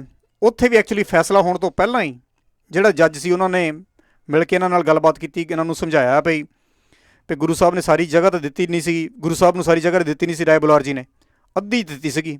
ਇਹਦਾ ਮਤਲਬ ਅੱਧਾ ਤਾਂ ਉਹ ਠੀਕ ਸੀ, ਸੋ ਇਸ ਕਰਕੇ ਉਹਦੀ ਕੋਈ ਗਲਤੀ ਨਹੀਂ ਆ। ਸੋ ਇਸ ਕਰਕੇ ਤੁਸੀਂ ਆਪਣੇ ਆਪ ਹੀ ਜਿਹੜਾ ਸੀ ਉਹਨਾਂ ਨੇ ਇਹਨਾਂ ਨੂੰ ਸਮਝਾਇਆ। ਅਤੇ ਇਹ ਜਿਹੜੇ ਕੁਛ ਪਰਿਵਾਰਕ ਮੈਂਬਰ ਸੀ ਜਿਹੜੇ ਕਿ ਇਹ ਜ਼ਮੀਨ 'ਤੇ ਹੱਕ ਜਤਾ ਰਹੇ ਸੀ ਵੀ ਨਹੀਂ, ਜਿਹੜੀ ਇਹ ਜ਼ਮੀਨ ਹੈ ਰਾਏ ਬੁਲਾਰ ਜੀ ਨੇ ਗਲਤੀ ਦੇ ਨਾਲ ਗੁਰੂ ਨਾਨਕ ਦੇਵ ਜੀ ਦੇ ਨਾਮ ਲਿਖਾਈ ਹੋਈ ਹੈ, ਜਿਹੜੀ ਸਿੱਖਾਂ ਦੇ ਨਾਮ ਆ, ਉਹ ਜਿਹੜਾ ਸੀ ਕੇਸ ਫਿਰ ਉਹਨਾਂ ਨੇ ਵਾਪਸ ਲੈ ਲਿਆ, ਮੁੜ ਕੇ ਸਮਝੌਤਾ ਹੋ ਗਿਆ। ਅਤੇ ਉਸ ਤੋਂ ਬਾਅਦ ਇਹ ਜਿਹੜਾ ਪਰਿਵਾਰ ਹੈਗਾ ਹੁਣ ਤੱਕ ਮਤਲਬ ਪਿਛਲੇ 2-3 ਦਹਾਕਿਆਂ ਤੋਂ ਮੈਂ ਨੋਟ ਕੀਤਾ ਹੈ ਕਿ ਬਹੁਤ ਜ਼ਿਆਦਾ ਆਈ ਹੋਈ ਸੰਗਤ ਦੀ ਸੇਵਾ ਕਰਦਾ, ਔਰ ਗੁਰੂ ਨਾਨਕ ਦੇਵ ਜੀ ਦੇ ਵਿੱਚ ਬਹੁਤ ਜ਼ਿਆਦਾ ਇਹ ਸ਼ਰਧਾ ਰੱਖਦੇ ਆ। ਇਹ ਪੱਕੇ ਮੁਸਲਮਾਨ ਨੇ, ਆਪਣਾ ਜਿਹੜਾ ਪੂਰੀ ਇਹਨਾਂ ਦੀ ਜਿਹੜੀ ਇਸਲਾਮਿਕ ਆਸਥਾ ਹੈਗੀ ਹੈ, ਪਰ ਦੁਨੀਆ ਭਰ 'ਚ ਕਿਤੇ ਵੀ ਕੋਈ ਸਿੱਖ ਰਹਿੰਦਾ ਹੋਵੇ ਇਹਨੂੰ ਜਿਹੜੇ ਹੈਗੇ ਨੇ ਇਹ ਵੈਲਕਮ ਕਰਦੇ ਨੇ। ਈਵਨ ਇਹਨਾਂ ਦਾ ਇੱਕ ਬਹੁਤ ਹੁਣ ਜਿਹੜੇ ਇੱਕ ਇੱਥੇ ਵਕੀਲ ਸਾਹਿਬ ਨੇ ਰਾਏ ਅਕਰਮ ਸਾਹਿਬ, ਮੇਰੇ ਚੰਗੇ ਦੋਸਤ ਨੇ ਉਹ ਭੱਟੀ ਸਾਹਿਬ, ਉਹਨਾਂ ਨਾਲ ਅਕਸਰ ਗੱਲਬਾਤ ਹੁੰਦੀ ਨੇ। ਬਹੁਤ ਜ਼ਿਆਦਾ ਉਹ ਲੋਕਾਂ ਨੂੰ ਇਨਵਾਈਟ ਕਰਦੇ ਆ ਕਿ ਨਨਕਾਣਾ ਸਾਹਿਬ ਆਓ। ਉਹਨਾਂ ਦਾ ਇੱਕ ਹੋਰ ਉਹਨਾਂ ਤੋਂ ਵੀ ਅੱਗੇ ਜਿਹੜਾ ਉਹਨਾਂ ਦਾ ਬੇਟਾ ਹੈਗਾ ਛੋਟਾ ਰਾਏ ਵਲੀਦ, ਉਹ ਕਾਲਜ ਦਾ ਸਟੂਡੈਂਟ ਹੈ।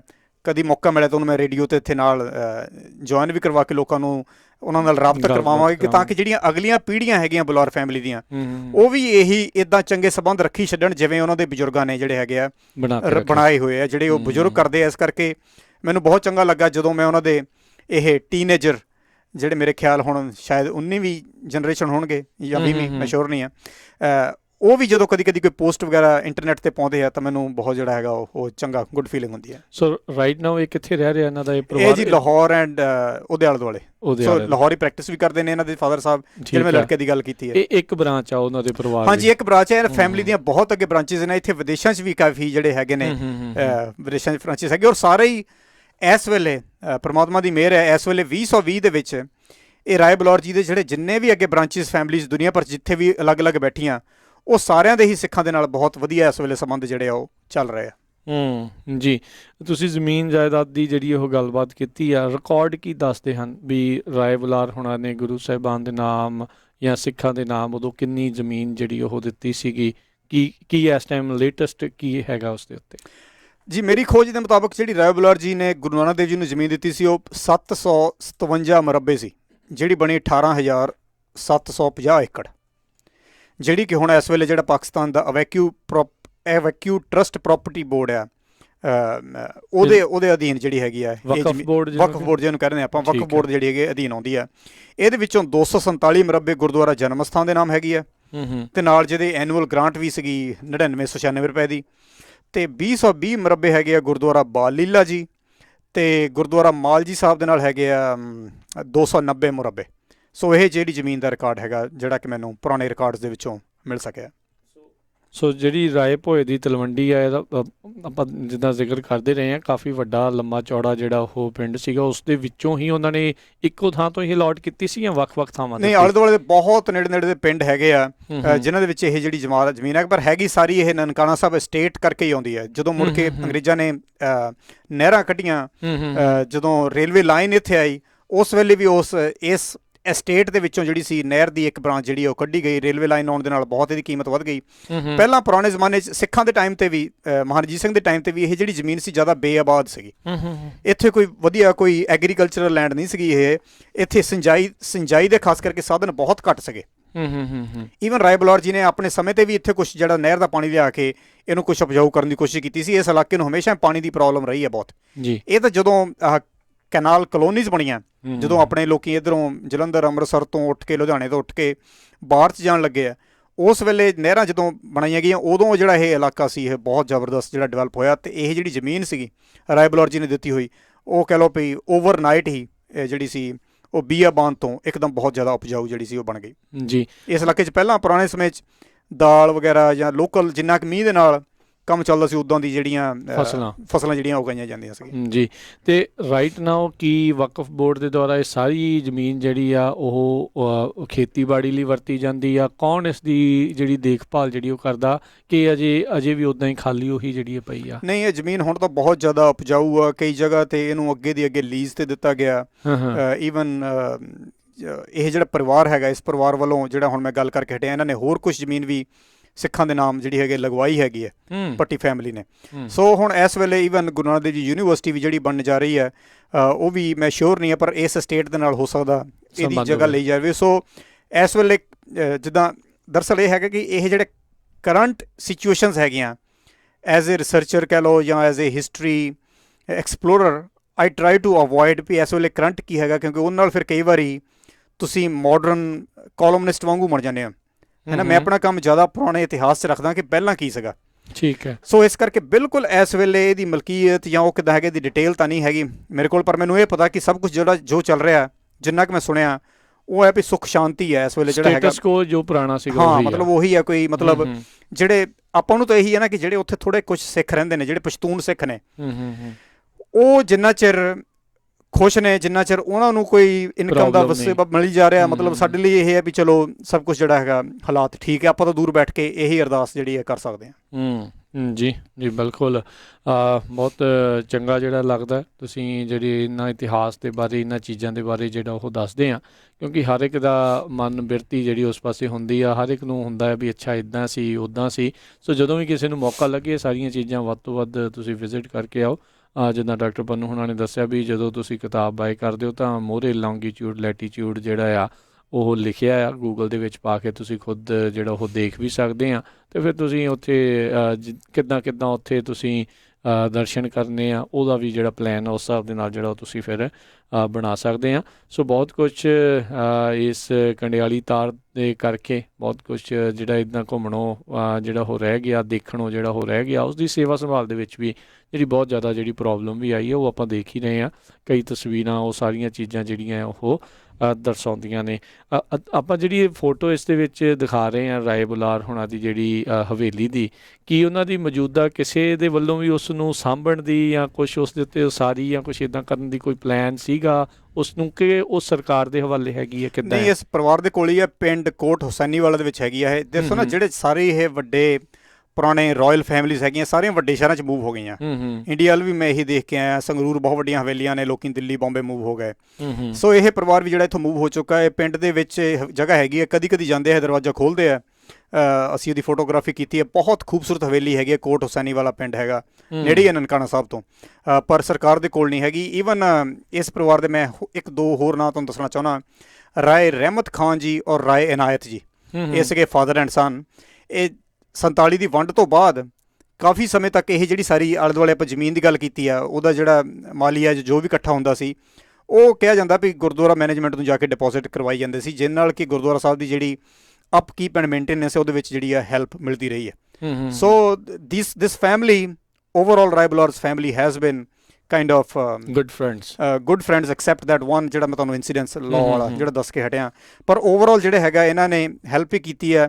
ਹੁਣ ਤੁਸੀਂ ਇਸ ਵੇਲੇ ਦੇਖੋ, ਜਿਹੜੇ ਇਹ ਪਸ਼ਤੂਨ ਸਿੱਖ ਇੱਥੇ ਮੂਵ ਹੋਏ ਆ, ਜਿਹੜੇ ਪਠਾਨ ਸਿੱਖ ਹੈਗੇ ਨੇ, ਜਿਹੜੇ ਪੰਜਾਬੀ ਵੀ ਨਹੀਂ ਬੋਲਦੇ, ਪਸ਼ਤੋ ਬੋਲਦੇ ਨੇ, ਜਿਹਨਾਂ ਦੀ ਮੇਨ ਲੈਂਗੁਏਜ ਪਸ਼ਤੋ ਹੈ, ਜਦੋਂ ਉਹ 71 'ਚ ਇੱਥੇ ਆਏ ਆ, ਸ਼ੁਰੂ 'ਚ ਉਹਨਾਂ ਨੂੰ ਔਕੜਾਂ ਆਈਆਂ, ਪਰ ਇਹ ਪਰਿਵਾਰ ਜਿਹੜਾ ਰਾਏ ਬੁਲਾਰ ਜੀ ਦਾ ਪਰਿਵਾਰ ਹੈਗਾ, ਉਹਨਾਂ ਦੇ ਨਾਲ ਇਹ ਗੁੱਡ ਸੰਬੰਧ ਬਣਾ ਕੇ ਹੌਲੀ ਹੌਲੀ ਹੋਰ ਵੀ ਆਉਣ ਵਾਲੇ ਸਮੇਂ 'ਚ ਸਾਨੂੰ ਆਸ ਹੈ ਕਿ ਤਰੱਕੀ ਕਰਦੇ ਰਹਿਣਗੇ। ਔਰ ਇਹ ਬੁਲਾਰ ਫੈਮਿਲੀ ਜਿਹੜੀ ਹੈਗੀ ਆ, ਹੁਣ ਇਸ ਵੇਲੇ ਤਾਂ ਜਿਹੜੇ ਗੁਰੂ ਘਰ ਦੇ ਵਜ਼ੀਰ ਹੈਗੇ ਪਾਕਿਸਤਾਨ ਦੇ ਵਿੱਚ, ਇਹ ਪਸ਼ਤੂਨ ਸਿੱਖ ਹੀ ਹੈਗੇ ਜ਼ਿਆਦਾ, ਪੰਜਾਬ ਦੇ ਇਲਾਕੇ 'ਚ ਖਾਸ ਕਰਕੇ, ਔਰ KPK ਦੇ ਇਲਾਕੇ 'ਚ। ਸੋ ਜਿਹੜਾ ਵੀ ਕੋਈ ਇਹਨਾਂ ਪਸ਼ਤੂਨ ਸਿੱਖਾਂ ਦੀ, ਅਫਗਾਨ ਸਿੱਖਾਂ ਦੀ ਬਾਂਹ ਫੜਦਾ ਆ, ਸਾਡੇ ਲਈ ਉਹ ਬਹੁਤ ਜ਼ਿਆਦਾ ਹੈਗਾ, ਉਹ ਕਹਿ ਲਓ ਵੀ ਆਦਰ ਸਮਾਨ ਉਹ ਹੈਗੇ। ਔਰ ਅਸੀਂ ਇਹੀ ਆਸ ਕਰਦੇ ਹਾਂ ਔਰ ਬੇਨਤੀ ਵੀ ਕਰਦੇ ਹਾਂ ਬੁਲਾਰ ਸਾਹਿਬ ਦੀ ਫੈਮਿਲੀ ਨੂੰ, ਉਹਨਾਂ ਦੇ ਅੱਗੇ ਡਿਸੈਂਡੈਂਟਸ ਨੂੰ, ਕਿ ਇਹ ਜਿਹੜੇ ਉੱਥੇ ਸਿੱਖ ਲੋਕ ਨੇ, ਛੋਟੀਆਂ ਦੁਕਾਨਾਂ ਕਰਦੇ ਨੇ, ਕੋਈ ਹਕੀਮ ਹੈ, ਕੁਛ ਵੀ ਹੈਗਾ ਆ, ਉਹਨਾਂ ਦੇ ਨਾਲ ਜਿਹੜਾ ਹੈਗਾ ਪ੍ਰੇਮ ਪਿਆਰ ਜਿਹੜਾ ਬਣਾਈ ਰੱਖਣ, ਤਾਂ ਕਿ ਇਹ ਜਿਹੜੇ ਲੋਕ ਜਿਨ੍ਹਾਂ ਦੇ ਸਿਰ ਤੇ ਸਾਡੇ ਗੁਰਦੁਆਰਾ ਸਾਹਿਬ ਜਿਹੜੇ ਪਾਕਿਸਤਾਨ 'ਚ ਰਹਿ ਗਏ ਆ, ਉਹਨਾਂ ਦੀ ਮੇਨਟੇਨੈਂਸ ਹੁੰਦੀ ਹੈ, ਉਹਨਾਂ ਨੂੰ ਜਿਹੜਾ ਹੈਗਾ ਕੁਛ ਮਾੜਾ ਮੋਟਾ ਰੋਜ਼ੀ ਰੋਟੀ ਦਾ ਜਿਹੜਾ ਸਾਧਨ ਹੈ ਉਹ ਬਣਿਆ ਰਵੇ। ਜੀ ਅਤੇ ਬਹੁਤ ਬਹੁਤ ਡਾਕਟਰ ਪਨੂ ਜੀ ਤੁਹਾਡਾ ਧੰਨਵਾਦ, ਤੁਸੀਂ Thank ਸਾਡੇ you ਨਾਲ ਜਿਹੜੇ ਇਹਨਾਂ ਦੇ ਬਾਰੇ ਤੁਸੀਂ ਜਿਹੜੀ ਅੱਜ ਦੇ ਚੈਪਟਰ 9 ਦੇ ਬਾਰੇ ਜਿਹੜੀ ਉਹ ਆਪਣੇ ਸਰੋਤਿਆਂ ਦੇ ਨਾਲ ਦਰਸ਼ਕਾਂ ਦੇ ਨਾਲ ਜਿਹੜੀ ਉਹ ਜਾਣਕਾਰੀ ਸਾਂਝੀ ਕੀਤੀ। ਮਿਹਰਬਾਨੀ, ਅਗਲੀ ਵਾਰ ਤੱਕ ਲਈ ਸਤਿ ਸ਼੍ਰੀ ਸਤਿ ਸ਼੍ਰੀ ਅਕਾਲ ਅਕਾਲ ਜੀ। ਤੇ ਸਰੋਤਿਓ ਇੱਥੇ ਸਾਡਾ ਅੱਜ ਦਾ ਇਹ ਪ੍ਰੋਗਰਾਮ ਦ ਸਿੱਖ ਹੈਰੀਟੇਜ ਬਿਯੋਂਡ ਬਾਰਡਰਸ ਕਿਤਾਬ ਦੇ ਨਾਲ ਜੁੜਿਆ ਹੋਇਆ, ਸਿੱਖ ਵਿਰਾਸਤ ਸਰਹੱਦੋਂ ਪਾਰ, ਜਿਹੜਾ ਉਹ ਇੱਥੇ ਸਮਾਪਤ ਹੁੰਦਾ ਆ। ਅਤੇ ਅਗਲੇ ਹਫਤੇ ਫਿਰ ਮਿਲਾਂਗੇ ਕਿਤਾਬ ਦੇ ਜਿਹੜੇ ਨਵੇਂ ਚੈਪਟਰ ਦੇ ਵਿੱਚ ਆਪਾਂ ਜਿਹੜਾ ਉਹ ਵੜਾਂਗੇ, ਘੁਸਾਂਗੇ ਅਤੇ ਦੇਖਾਂਗੇ ਹੋਰ ਕੀ ਇਤਿਹਾਸ ਜਿਹੜਾ ਆ ਉਸ ਦੇ ਵਿੱਚ ਉਹ ਦੱਸਦਾ ਆ, ਕੀ ਇਹਨਾਂ ਨੇ ਖੋਜ ਕਰਕੇ ਆਪਣੇ ਸਰੋਤਿਆਂ ਦੇ ਲਈ, ਦਰਸ਼ਕਾਂ ਦੇ ਲਈ ਜਿਹੜੀ ਜਾਣਕਾਰੀ ਹੈ ਉਹ ਇਕੱਠੀ ਕੀਤੀ ਆ। ਅਤੇ ਉਦੋਂ ਤੱਕ ਲਈ ਮੈਨੂੰ ਰਾਜਕਨਵੀਰ ਸਿੰਘ ਨੂੰ ਇਜਾਜ਼ਤ ਦਿਓ। ਮੇਰੇ ਵੱਲੋਂ ਵੀ ਤੁਹਾਨੂੰ ਸਾਰਿਆਂ ਨੂੰ ਪਿਆਰ ਸਤਿਕਾਰ ਸਤਿ ਸ਼੍ਰੀ ਅਕਾਲ। ਸੁਣਦੇ ਰਹੋ ਪੰਜਾਬੀ ਰੇਡੀਓ USA।